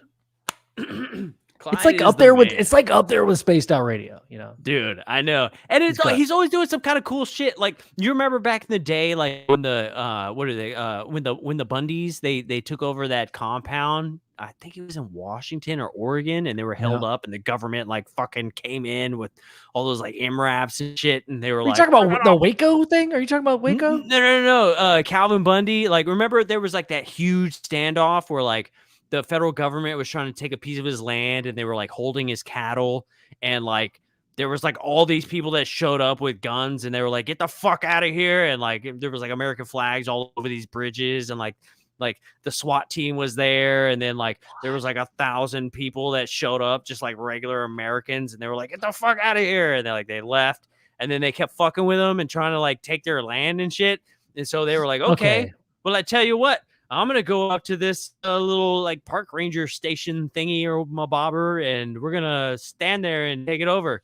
And they were like, I don't think so. And so they were held up for like 2 days. And then like the government showed up, and they were like, you know, like we're gonna light it on fire. And they were like, hey, no. we're gonna do something. And then it turned out that like they ended up like getting to leave, and then it became like this huge court thing, and then they shot one of the Bundy guys like a couple months later, and like it was like this whole thing. It was huge. Not Ruby Ridge. Very similar situation though, kind of. Well, I don't know. I guess it's a little bit different. But yeah. I have to send you some YouTube links. It's some pretty intense stuff, dude. That sounds a lot like the Waco case. And they were saying that there was like some like endangered turtle or some shit on their land. They were like, no, fuck you. We've had this land before the government even exists. It's been in the family for just years and years. Like our family, like when they started settling the United States, like they went there and homesteaded, and they set up and they settled there, and they've been raising cattle for all these years, whatever. And then one day the government was like, hey, I need to get that land. And they were like, no, go fuck yourself. It was pretty wild, dude. But then I heard this crazy conspiracy that like apparently on their land there's like a huge deposit of uranium that's there. And that's why the government was like, hey, we need to come get this. And then they were like, no, I don't think so. And they were like, well, we're going to steal your cows. So that's why they did the standoff? That's because like there's this whole thing where the government's like, hey, we're going to build a fucking highway, dude. People need to get to Walgreens. And yeah, it's called eminent domain. I have a buddy who lived. Try to act like you're not smart, but you're smart. I'm smart, dude. There's a guy who owns a nursery that lived in a house, and the government came in and they were like, hey, we're gonna build a bypass, just like in god damn it, don't panic, fucking damn it, what's it called? Spanktown. But The Hitchhiker's Guide to the Galaxy. I'm so stupid. They were like, yeah, we're going to build a bypass. And he was like, well, why are you going to build a bypass? And they were like, well, because you got to have bypasses.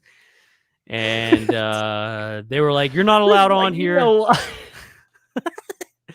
we don't know that, though. They were like, it's been in the plans for months now. And they were like, you mean like in the basement, like where nobody is allowed to go? And they were like, yeah, but it's been there. And they told him, you're no longer allowed to set foot on this property. It now belongs to the local government. And my homie that owns this nursery, he was like, fuck you. And he went in there with a tractor and fucked everything up. Hold on, wait. And then he left. You know somebody that was a part of this thing? Yeah, like he took all the trees, he ripped all the trees out and was like, fuck you, and like took all of his trees and left, and like all these big ass decorative rocks and stuff that he installed, like a nice landscape. He went and ripped all that shit out, like was like, fuck you, this is mine. And like took everything. Like, where do you put the trees after that? Yeah, dude. Space Dave gave us 69, dude. Hell yeah. Hey, are those Canadian dollars or are those American dollars? Well, the awesome thing is that yes, and it converted to, well, no, it says CA 69. So, dude, that's 69. Okay, Joe, just I before we expire here, dude, before we get too goosies, I wanna go back to something. I brought up this idea, and I think it's actually kind of dope. And I want to hear what you think about this. The idea that consciousness is, and maybe this is this egalitarian brain, like this lizard brain of mine. Oh my gosh, I just okay. But like, what if You outed yourself, dude. You're a reptilian now. Everybody knows it. oh shit. No. I've got too big of a nose to be a reptilian, dude. My nose is too big. If That's anything, exactly what a reptilian would say. if anything, I'm related to a shrew. But but this idea that consciousness is could be thought of as a resource. You know, like if consciousness changes reality and it's like this anomaly, like we all talk about this anomalous force or this paranormal thing, but are we not a part of that thing? We live on the same planet. We interact with it every day. We all have experiences with it within our subconscious or our living conscious. Every day somebody has an experience around this or with this thing. So are we not a part of this force? Oh, And we if we- definitely are. And if we are a part of this thing innately, we are part of this resource. Yeah. And that's just the only word that exists that I can use, that I know about, that I could use to describe this idea that, man, what if, because we can think the way we do as humans, I mean, we can go down from us to animals to a rock, which I mean, I love that you asked that question, by the way, Joe. Like, dude, I love that so much. And he hit on it. Like, I love that. Yeah. Yeah. But like, what if this whole thing is we are way more powerful than we know about, man. Like our consciousness is way more sought after. It is a finite resource because consciousness only exists in a very specific spot in time. Elon Musk says if the civilization that we were born into, the human civilization, was born 10% in the future or in the past, we would not exist. Like we only exist in a very specific place in space and time. How many other civilizations? I mean, Elon Musk also says this, like how many other civilizations existed and missed that gap? They were 10.5% past their sun exploding or before their sun getting hot enough to create biological life. I think going back to the question of like, does a rock or a tree or water, does that have consciousness? I don't. Paintings. Do paintings got consciousness? They have. Never mind. I'll leave. You gotta say it right, man. Never mind. Paintings. Consciousness. Okay, I said it. If we're going back to the idea that like all these things have like a scalable version of consciousness, even though these things existed, but they weren't able to fully develop the way that maybe we did, there's still a form of consciousness. And if it, I don't know if it's a finite resource, because if the universe itself is made up of this consciousness, then how finite could it possibly be? Somebody asked a very intelligent question in the chat, and it had something to do with like, does consciousness work in all dimensions the way, if we have to follow certain rules of physics, if consciousness is a rule like physics, you know what I'm saying, where there's like rules, there's math to it, right? Does consciousness only exist in this plane? I don't know the answer to that, but I would have to assume that consciousness would have to exist through all planes in order to be able to observe or question, right? Because if you can't observe or question, then where's the consciousness? And I think even in like a rock, right? When we were talking about the rock, it can't like ask. But it can be. I think there's if I can just build on that idea, Joe. Right. There's a difference between asking a question or being a cause to an effect. Where a rock, the example that Bob gave earlier is like, yeah, sure, a rock can be a part of consciousness, and that you scrape your knee and then it makes you pissed off for like a couple seconds. I'm not saying it word for word, but that was the Right. gist of it, right? So in that sense, it is. But like at that point, anything could be an error, could be conscious. I'm not saying it's not, but I think you're onto something that's more like you're dialing it in to where consciousness, the definition is being able to ask a question.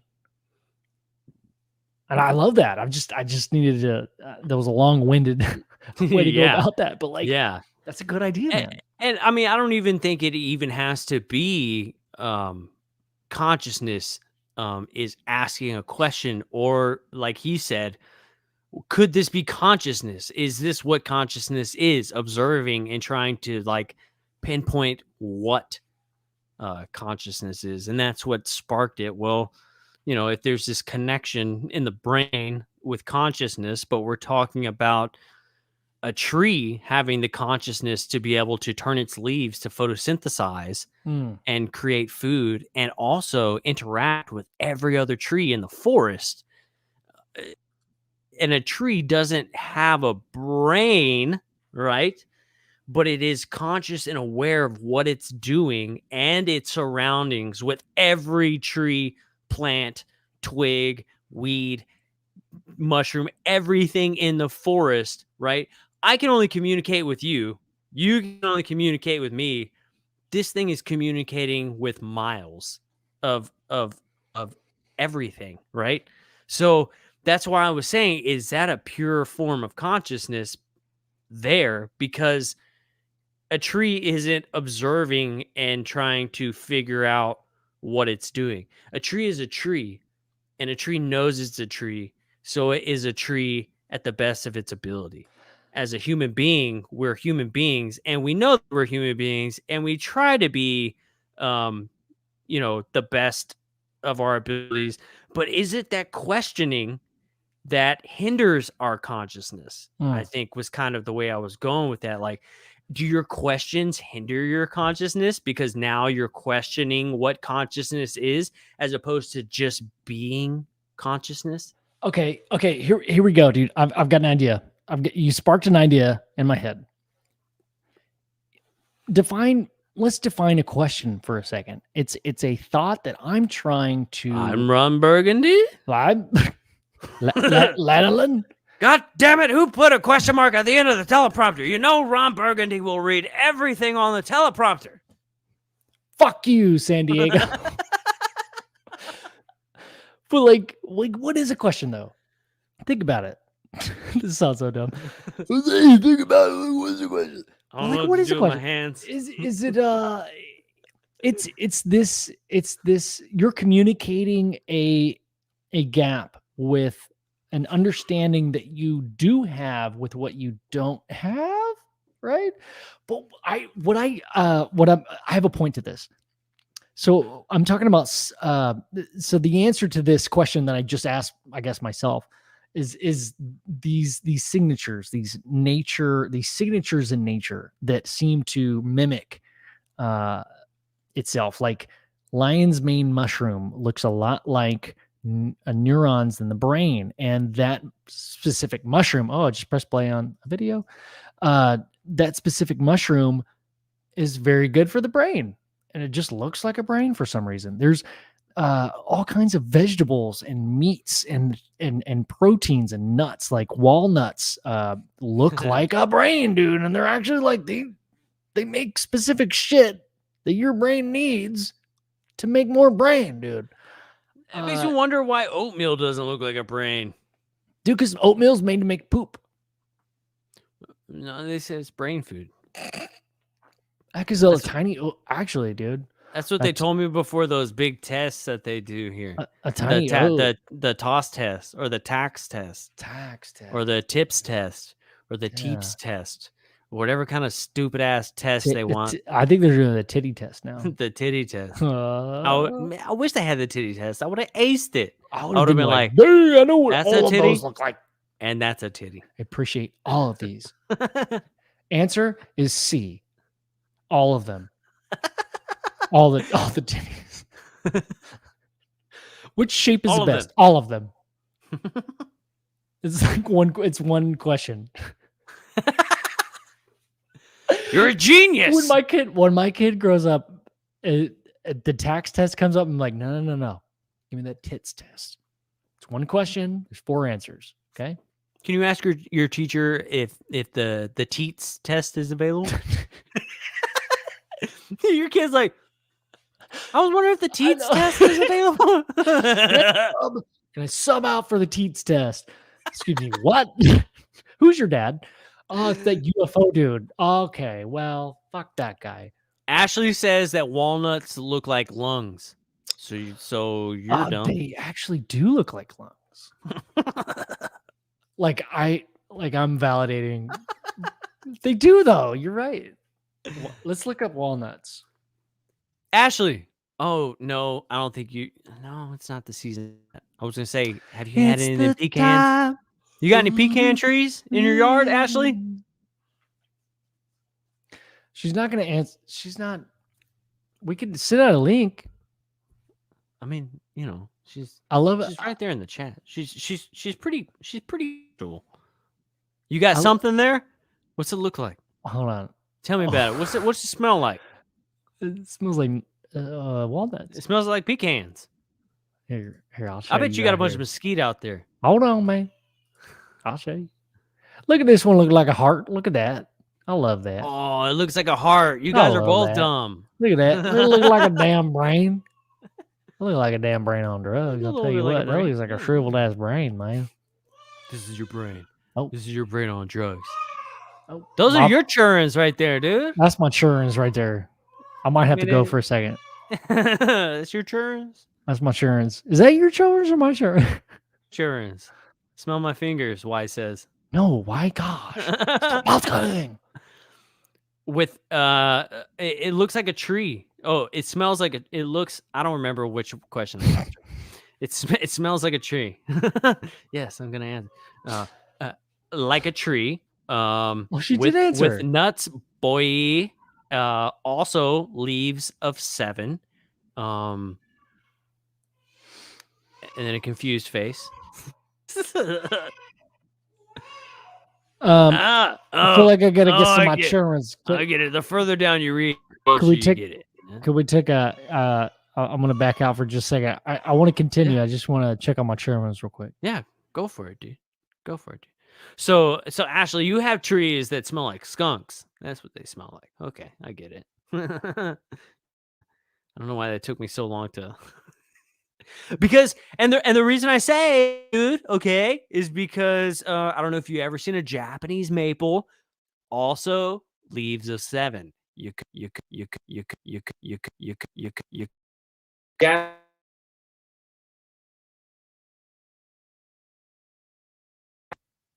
I'm not sure what just happened. I muted for some reason, but the Japanese bloodgood, right, has many different varieties. Or the Japanese maple. I like the bloodgood. It's a beautiful variety of the Japanese maple. Also 7 leaves. Funny story. I actually used to work at a Pier 1 back in the day. And then I saw this tree and I was like, hey, why do you guys have a weed tree? And they were like, oh, no, that's not a weed tree. That's I don't know what that is. And I was like, of course you don't. You work at Pier 1. And so then, once I started studying permaculture and got into like kind of landscape biz, I was like, hey, that's a Japanese maple. It's got 7 leaves. It looks like a weed tree. And so yeah, that's that story. I hope Ben comes back very soon because he's got his churns crying in the background. But you guys know I'm terrible at this. You're doing great. You're back, dude. I'm back. Like a 4-minute story on a Japanese maple. You on a what? Like front yard, like the run in your front left garden bed. You were talking about the garden that you built? I was talking about the Japanese maple, and you have one. That's what you were talking about. Yeah, because we were talking about the 7 leaves on the tree. Oh, and shit! I wanted to bring up the fact that Ben, you should step outside right now and tear a leaf off of that Japanese maple and bring it in and be like, ta-da! Joe's not dumb. I swear. He's gonna do it. It's right there, I promise. It's pretty sweet. I love it. Man, thank you guys for hanging out with us tonight, man. Bob's such a great dude. That was just kind of a like on a whim. I was like, "Hey, Bob, you want to come on the podcast?" And he was like, "Hell yeah!" So that was cool. Did you get one, dude? Look at that. I hope Ad's watching. 1, 2, 3, 4, 5, 6. No, there's 7. Shut up. This is the second one. 1, 2, 3, 4, 5, 6, 7. That one's 7. I was correct. Damn, That's that's correct. cool. How did you know that? Because it looks like a weed leaf. Dude, you're like But Ashley's You're like- bringing Japanese maples. the Legend of Bagger Vance, dude. You know all the things. All the things of stuff. I just know all watched the that- things regarding stuff. I just watched that movie yesterday. I never seen it. It's all right. It's all right. It's all right. Is it better than Coneheads? No, fuck. What? No. Hey, so I just kind of want to, in our last moments, want to bring it back to aliens real quick, dude. Please do, sir. Yeah. Please do. So everything that's going on, I don't know, dude, like we didn't even join Twitter until like what? Fucking May of this past May, dude. How many months is that? Like 2? Yeah. Dude, there's I I think it's like 6, actually. yeah. Well, I'm bad at math. so I'm a doctor scientist, not a mathematician, dude. what I yeah, you are. I'm really good at all of the math. All of What them. I just wanted to just kind of, bring some positivity into this thing. If you're on UFO Twitter and you feel bad like I do about what's going on there, hey man, it's not always like that. There's a lot of angry people on there that just, Can pick one and suck it. dude, they suck assholes. They all, like, a lot of them are such dicks. They were like nice. And I'm not saying look, there's a lot of really smart people, but there's a lot of assholes. Yeah, dude. Twitter is probably lucky we're not as active I know. as we should be. If dude, if you had the time to tweet as much as I do, like I stop myself like I'll check it like every probably 30 minutes. They would be like, these fools do nothing but constantly clown on everything. I would just clown. I would. They're so politically incorrect and they clown on everything. But I would. Well, not about the look. We wouldn't be politically incorrect. You might be, but I would. That's what I'm saying. If I tweeted as much as you do on there, yeah, we'd be in trouble. Well, so I'm glad you don't have access. You don't like, but I mean, like, you've inspired me, dude. I'm officially a Twitter nut. no. Yeah. Well, okay. The only reason I brought this up is like, look, we're trying to. I think as a community, this UFO Twitter is not the UFO community. That is not a definition at all. Like, that's a fucking like, it's like saying, hey, I've got a really great, like, if you're going on a date with a girl, right? I have my cousin, bro. She's so awesome, dude. I'm going to hook you. I mean, if you were single, if you didn't, if we're 10 years ago, hey, I've got my cousin, whatever. And then you tell me 10 years ago, fool. And then she would, and then I lived you meet with her you 10 years ago. And then you meet her and she's kind of a bitch. And she's like very political. And like she just says kind of shit that ruins your day just because she wants to. Like, that's kind of what Twitter is sometimes, dude. Not everybody though. Not everybody. And Twitter's like a hot girl who's kind of like a bitch sometimes. She's very hot. But also a bitch. I always tell my wife, "Hey, just because you're pretty don't mean you can talk to me that way." Hey, woman. Because I did something stupid, and then I rebuttal by like, "Just because you're pretty don't mean you can talk to me that way." Well, yeah, it doesn't. But all, I usually yell some stupid shit like from up in the room, and like she's downstairs. I'm like, "Hey, make me a sandwich." She's like, "Shut up." Yeah. I'm like, "Hey, Yeah. because you're pretty on me, you can talk to me that way." And then I come down and I give her hugs and a big old kiss. Yeah. And I lift her up and I twirl her around the kitchen On your hand. like this. I do like this. And then I spin her. Like that. you keep your video keeps freezing, so it's like it cut to this. Oh, dude. Shit. But Yeah, dude. Gary, keyboard boys, dude. They're Well, everywhere these days. all this to say, there's some really awesome, positive people on Twitter, and just pay attention to those people. Okay? Like UFO Garage podcast. Yeah, we mainly say positive shit. Like, hey, what are you doing? I only follow people that, we have like almost 10 billion followers, and we only follow like 10 people. So like those 10 people are like cool as shit. So go look at. We have 10 billion followers. Oh, dude, I know. And I only follow people that are positive. Okay, let's just say that. Don't think of get off of fucking Twitter. Everybody just stop it. Come hang out. Have a real conversation. Yeah. Anyway, it kind of ruined my mood today.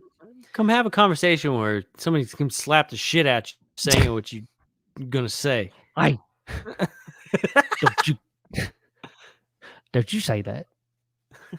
Imagine if you were in a room with somebody and you said something that you actually fully like felt really good about, and someone was like, "You're a dumb piece of shit," like to your face. Like, Hey, don't say that with Mama in the house. Yeah, my mama just made you dinner. Goddammit. Why are you even here? Just leave. Just go. Why do you even have to make a comment? Just Hey, get that dog out here. Get that dog out the damn house. I get that dog out here before Hey. Mama gets home. Hey, who got the dog damn in here? Hold on. It's cold as shit. Who let the door open, let the dog in? Yeah, dude. Oh, shit. Okay. Chad Smith says, go pick up some merch and support the podcast at www.ufogaragepodcast.com. I fucking love that. Yeah, dude. I do love that. We got sweet hoodie. We have a Richard. We have the Richard pillow. We have the Richard pillow for everybody who's an OG. That's right. That's the back. That's the back. So if you're planning on this for your children, click on it first. It's not a children's pillow. It's an adult pillow. Look, dude, it's abducting. It's abducting two things at one time, dude. Yeah, dude. It's two technology people. It's technology. Think about it, dude. Because most people talk about how aliens like take like this one dude. Yes. Right. But our this spaceship is inclusive with masturbation propulsed technology. We've enabled the double the dual abduction effect. Yeah, dude. The dual beam. Yeah. Yeah. Hell yeah. So just be on the lookout for that. UFO Garage coming out. We got this damn hoodie. I'm wearing it. It's pretty kick ass. Dave Scott's got one. Chad Smith's got one, people. I mean, come on. Dave Scott and Chad Smith have one? Yes. And Ben Jenkins? That's me. That's you, dude. This one's okay. This one's got the car all the on cool the back. people are doing it, is what you're saying. All the cool people are doing it. All the people that don't shower. Wait. What? Are you saying Look, that I'm David Wilcox's neighbor? He's my neighbor. You and David Wilcock have one? We are neighbors. We hang out on a regular basis. You got all that time to hang out because you're only taking fucking showers. We high five and then we. And then you thumb hug? You thumb hug with David Wilcock? A thumb hugged David Wilcock. Some bitch. You can't say shit. Hey, Spooky got his today, he said. Spooky. That's what's up, dude. Oh, shit. Why? Dude, thank you for the super chat, brother. Hell yeah. Thank you, man. Thanks for the support, y'all. The sport for the podcast. It keeps us going, you know? It keeps me, I don't know, it keeps me going. It keeps us going. That's Keeps right, Joe dude. going. That's right. Keeps That's Nibbler right. going, our pug. Keeps Nibbler going, dude. Nibbler needs food. If you want to support the podcast and feed my pug, Yeah. super chats are the way to go. We get If you want half to of feed, that. if you want to feed Gizmo, he's fat as shit. Don't fall He's prey taking a to nap. That guy's all being lazy. Hey, Gizmo, we're supposed to be working right now. Come here. We got to get the sympathy Yeah, he's sympathy supposed to be- donations. Come over here. Well, Nibbler usually has her bed. I removed it. Oh, you did? She Yeah. got to well, so we tried to wash it today, and it ripped, and a bunch of stuffing came out, and I got to use my shop vac for the first time, dude. Got a shop vac. Shop vac the dryer. A bunch of stuffing came out of the bed. And you cleaned it with your shop vac? Yeah. That's tight. This show is doing great. Oh my god. Gary has a Dr. Scientist t-shirt. Do we still have the Dr. Scientist t-shirt up there, dude? No, dude, it's a limited edition. Oh, it's limited edition, Yeah. huh? Yeah. That's why we don't have it in the shop right now. So it's kind of like the McRib. We only sell it during Christmas holidays. Yeah, only during pug holidays. Okay. Look, check this out. We got a lot of Canadian listeners. We got a lot of people that live in cold ass places. All I'm saying is I brought this up like 3 months into the podcast. We should design a UFO Garage hockey jersey. It needs to be done. And I'm thinking maybe like the cool Impala with UFO Garage with the swoosh on the front, right? And then on the side patch, we put the old school logo on it, right? Yes. And then down here, maybe, I don't know. But on the Dude, back, instead of a hockey puck, what if it was? no, a jersey, not a hockey puck. But no, the logo, jersey. right? The logo on the jersey instead of Yeah. a hockey puck. It's a tiny boob. I didn't say it should be a hockey puck. I'm talking about the logo, dude. Like the logo is like you're like slapping the logo. Like, all right.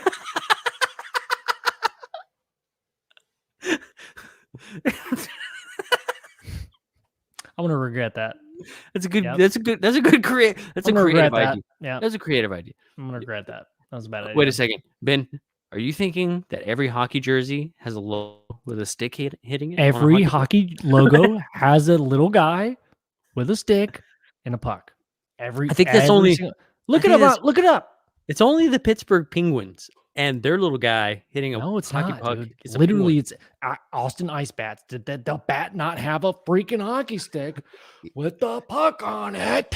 He did. Okay, then why am I wrong here? Because the Dallas Stars have a star with Yeah, a but D on Dallas it. sucks assholes, dude. No, they don't. They went to the. No, There's wait. not any snow in Dallas, dude. How can Hey. you be good at hockey, dude? Hey.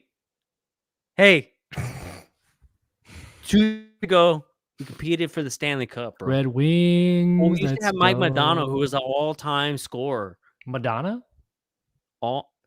All-time scorer, Mike Madonna, number 9. Check it out. And our theme song was done by Pantera. Okay, that's fucking dope. Game All right. Blouses. I like Check that. it out. It's called Puck Off, and it's by Pantera. It's fucking amazing. I love The that. coolest thing ever. And every time, and you know why? It's because the Dallas Stars were playing in the Stanley Cup. They were down in the Stanley Cup. And Pantera was like, hey, I wrote you guys a motivational song. Gave it to the Stars. Stars end up coming back, winning the Stanley Cup, bringing it home to Dallas. That's Oh. right. Lost triumphant. Yeah. Now it's Said it. like their song forever. Love Hell yeah. We are that's Pantera. All the champions, Pantera. Nope.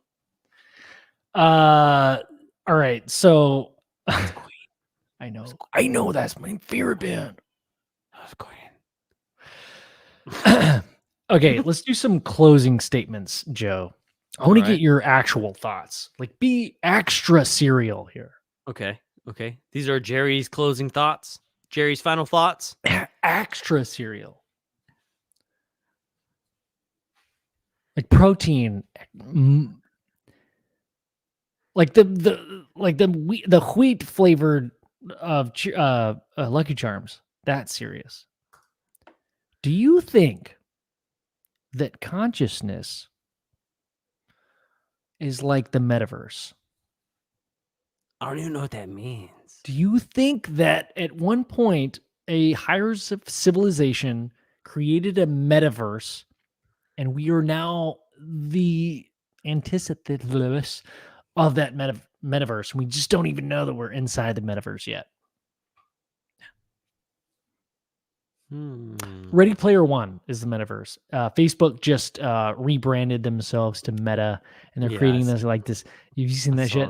Like they're like rebranding all this shit, and everything's like headed towards like augmented reality and all that stuff.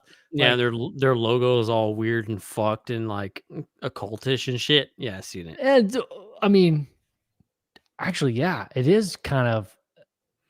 You could tie that back for sure. I get what you mean. The three little things and it is. It is. Well, it's a lot. And now they're trying to bring people into this metaverse, if we like to call it. Dude, I am so scared because I feel like this almost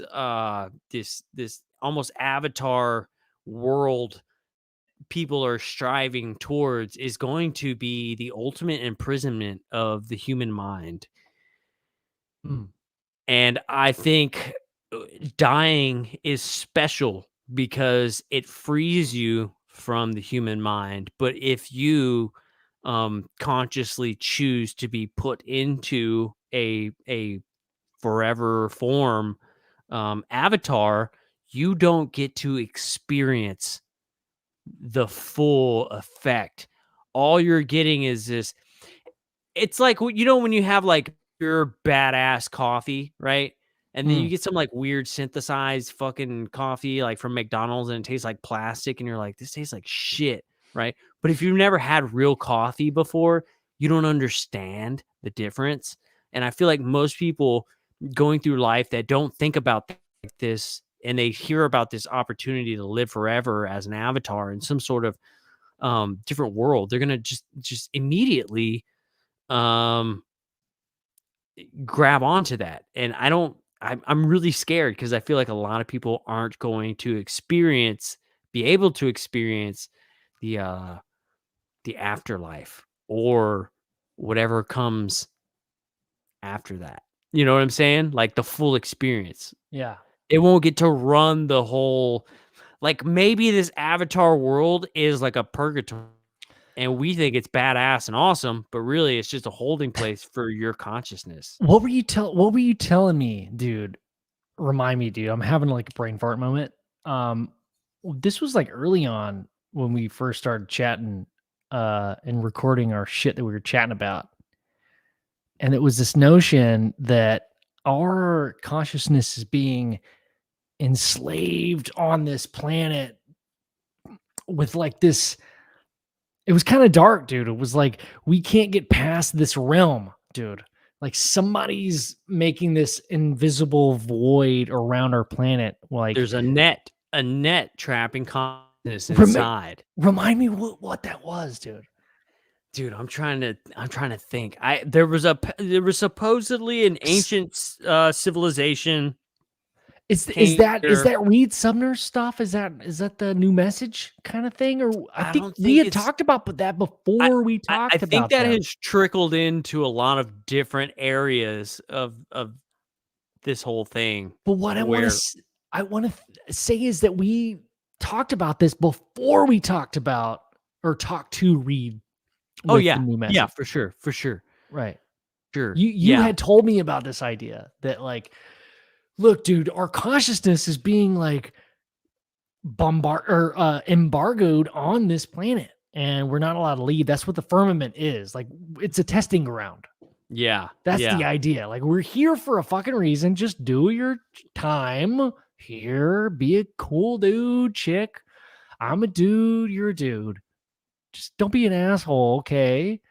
Learn your shit and then move on. But like, whatever power is in control at the time either lets your soul go or keeps you here. And right now, whatever's in control is keeping us here. Like, and it's been happening for like a couple thousand years.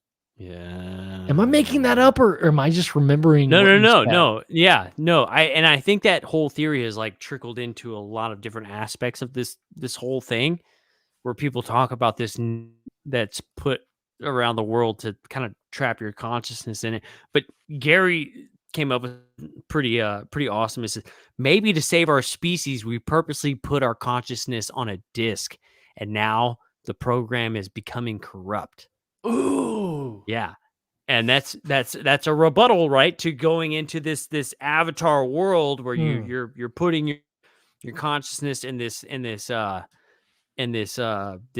avatar world to maybe live forever. But if it came down to saving the species, and we're talking about consciousness and it living forever, does the species matter at that point, right? I feel like As an earthling, right, a human on Earth, we want the species to continue, obviously. But if we know that there's a lot more than just the human form, if consciousness exists in all things, then maybe this is just like maybe like our body is just like the bicycle before you're able to get the car, right? Why wouldn't you and people are just scared to die because they don't understand that, like, oh, all I know is this badass bicycle. But little did I know that I could get a car if all I had to do was die, right? So, like, species, maybe, yeah. But, like, does species matter after, like, if we're talking humans, right? Greys, Canadians, whatever you want to call them, all different kinds of species of ETs, right? Like, if you were to die, right, and you become consciousness in something else or in a new dimension that's like way more badass, like, yeah. like, what does your species really matter? Or is it the learning is it learning the consciousness while you are what you are that's important? So learning, when you said this earlier tonight, where you're leveling up, it's not that anybody could just start at level 1 and then, end the game and end up in a better game. That's not going to happen. I don't think, man. I think you have to level up. You have to earn that shit. I think you have to live on Earth. You have to go through, you have to watch every cutscene, and no cheats.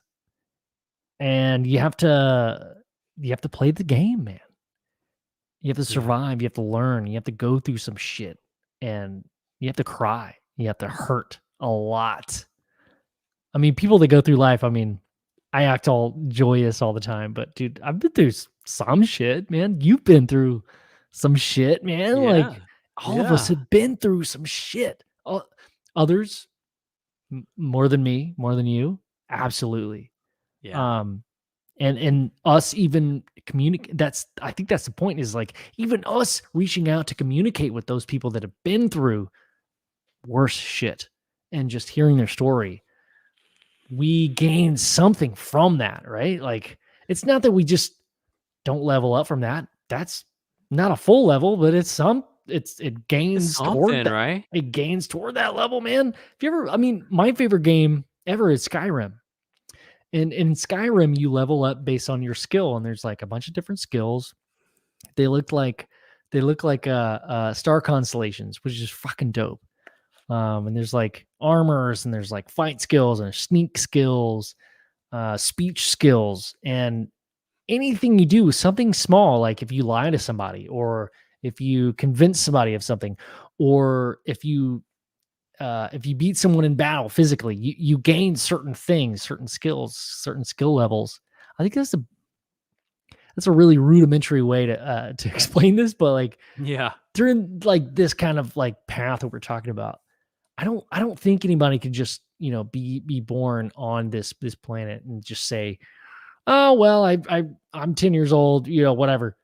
Yeah. Let's go to the next level, or just choose. I'm good. No, you just can't choose when your level's over, dude. You're gonna start all over again, bro. Yeah, dude. Yeah. So you gotta go. You gotta go through it. Yeah, you got to go through. It's kind of like on like when you would play Pokemon on your Game Boy, how like you could evolve your Pokemon by giving it candies, but it wouldn't be as strong because it didn't go through the experience to naturally evolve into the Oh, higher Pokemon. You just yeah. fed it candies and then it became the bigger Pokemon, but it It wasn't was as like strong. I don't want to fight. I want more Candizos. Yeah, dude. Yeah. So maybe it's something like that, dude. Josh was saying the Eternals movie I just saw asks the exact same question you guys are asking. I cannot wait to see The new movie, the Marvel's Eternal movie because dude. I'm ready to hear one of them fools be like, "So wait, is this like Pokemon? Where like you give them fools candy?" Hey, wait, hold on. This just in. That's like Pokemon, though. Yeah, yeah. Oh, But dude. like that idea, the Eternals. Have you looked into it at all? Did you watch the A little trailer? bit, yeah, a little bit, yeah. The trailer is dope because that's exactly how I envision it, dude. Angelina Jolie, her finals, not giving a shit for Still thousands of fine. years. Still fine. Fine. Who cares if you're fine, dude? Like, do something, dude. Yes. Some people that need your help. Go save them. Let's I see don't what know. else. I like it. Gary also said, or maybe we're all gods and just get bored and then get reborn just for something to do. Or, nah. Meh. What does wait, you guys, Sweet. seriously, you guys, I'm So super cute. serious. I'm super seriously, you guys. If we are all in a sense gods, right? We wouldn't know the difference between a god and not, right? If all humans were considered gods, right?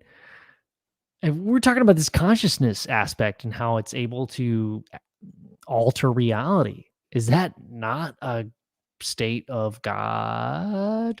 Can God not alter reality? A Yeah. collectiveness, at least. Yeah, you can. I think that the misconception is that we have to do this alone, and that we can accomplish things alone. I think that's the big falsehood, right? Like everybody's like, oh, there's one leader, there's one person, there's one. But dude, It's if you're weird because like can one person make all those decisions, dude? no man, we have to do it as a collectivos. Yeah. That's not a word, though. It is now, dude. We said it. Michael, thank you so much. Hey, Thank you for supporting dude. the podcast, brother. We appreciate it, man. Hell yeah. Heck yeah. Hell Heck yeah. yeah. But yeah, like when we talk about like accomplishing things, certainly people have accomplished things by themselves. Like Joe, you made an amazing Halloween costume. You spent night and day making that Halloween costume. Oh yeah, one night and one day. but like to make a movement, to make a real bowel movement within society, it takes everyone agreeing that something is true and something is worth fighting for, and giving up some sort of comfortability. When we talk about rioting or whatever, like we're giving up as a collective, we're agreeing that we're going to give up our comfortability of sleeping that night, or us being on a list for the rest of our fucking lives. That's right. That's right. So there's a sacrifice. Ashley said, can I be so real here? I was hard atheist living up north, but I have honestly felt like if there is a God, it loves Texas. It's so damn different down here than up north. And I don't know if you know this, Ashley, but everybody always talks that 7th day and how he rests, but Mm. they don't talk about how on the 8th day he made Texas. Yeah, On the egg day. on the 8th day. You said egg day. No, I said 8th. You said the egg day. I'm pretty sure you're wrong, but I'll agree with you for the sake of arguments. As Joe says, on the egg day, God made Texas. God made Texas. Yeah. Yeah. What's Dude, I that just song? saw- I just- We opened up for Little Texas. Remember, bro? They sang that song. Oh, yeah. Damn it. Something I'm about the Little angels. Texas. No, it gave a place where they could dance. If you want to see heaven, brother, here's your chance. And something, something. And get the message. God bless Texas. Yeah. Yeah, that's a real thing, dude. Yeah, God made Texas on the 8th day. That's why when I would forget lyrics, I would turn to you, bro. Yeah, dude. Hell yeah. And I You're read great. them. I read them on off pieces of paper for you. Turns out our old band, it wasn't me singing, it was Joe the entire It was time. me the entire time. You had a headset on? Yes, dude. Chris, dude, thank you so much, man, for the super chat. Dude. I love that, Yeah, man. thank you, man. Chris. Yes. Christopher. Goodness. Yes, Chad Smith. God bless Texas. Whoever this God is.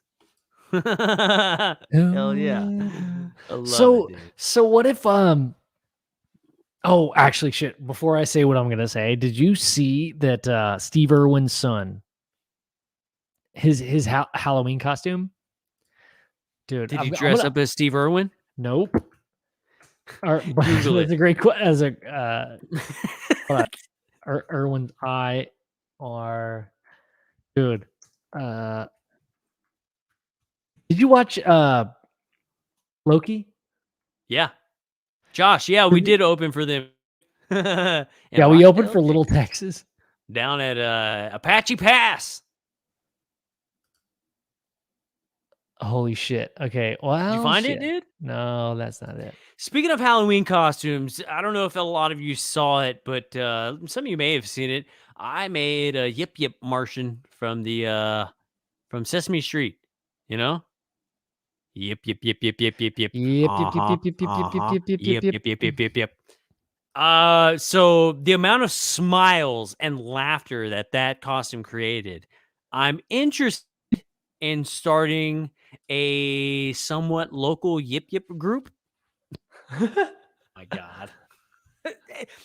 What? That's Photoshop, fool. Did you watch Loki? Yeah, I did. I feel like it is Photoshop though. On the alligator's head, yeah. But that is amazing, right? That's hilarious, bro.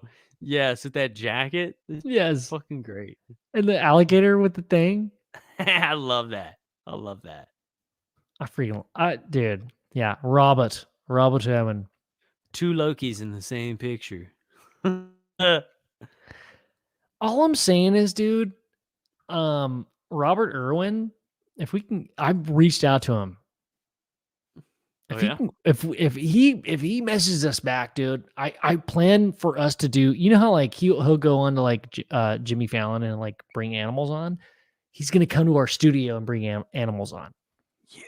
How fun would that be? Yeah. And then we that'd could be talk. so dope. What I would want to ask him is like, how would this animal, like, how would other animals exist on other planets? I bet he would know because he knows all about that scientific stuff. Like, yeah, dude. I would love to ask him. All right, so we're into aliens. Like, I hope he says crikey. Crikey. This alligator would survive on any fucking planet. Yeah. What are you talking about, mate? they survive anywhere.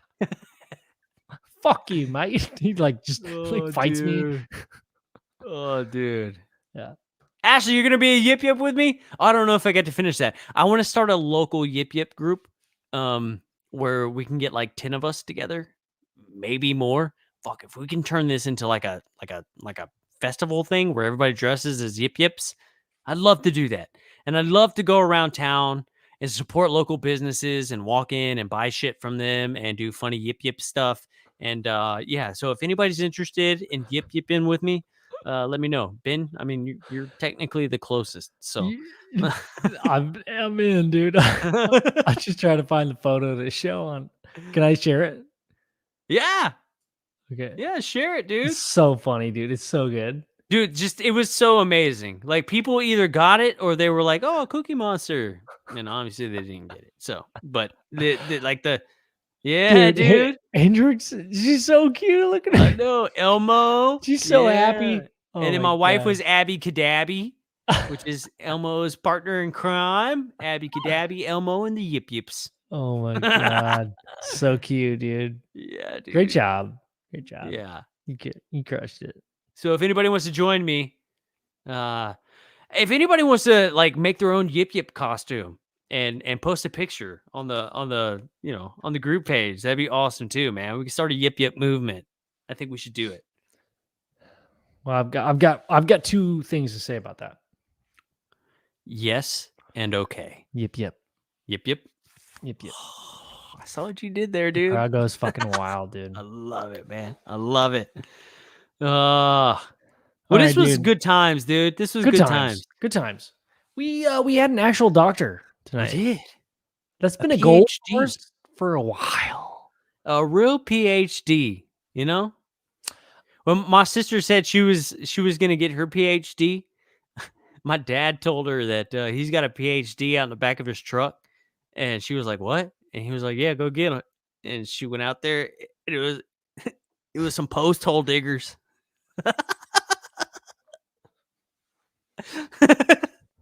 That's pretty quick. I like Yeah. that. That's some fucking Texas humor.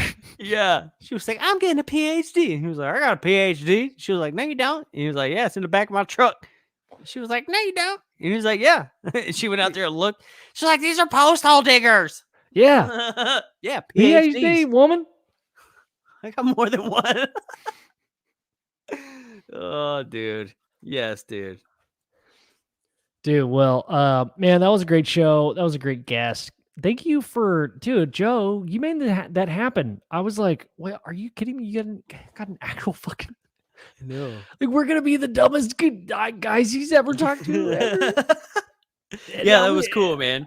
It turned out it was good. It was good. It was good. So, dude, you're crushing it. I had to. We've you literally work your ass off to the bone and bleed out of your anus all day. What? I don't know. It's only 2 months out of the year because of my shitty diet. You work your ass off, dude. And I work at a computer. Not to say I don't work my ass off, but like, dude, you've put the extra time in as I have entered our new little yap and into the world, and I just, dude, you're crushing it with the guests lately, bro. So just wanted to send that good vibrations, bro. And we've got, dude, more to come, dude. More to come.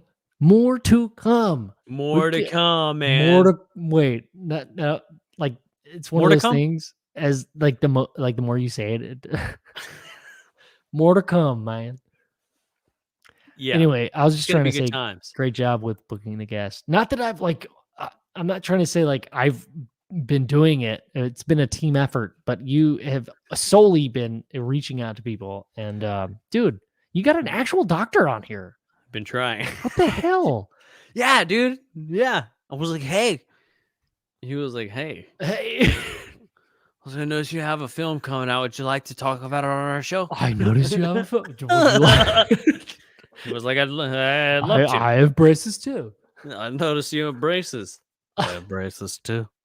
Why does everybody want to see my unit? I watched Beavis and Butthead Do America, and do my favorite part of that movie is when Beavis jumps out of the hotel window and he like lands on the ground in his underwear. Yes. The police. They'll surround him.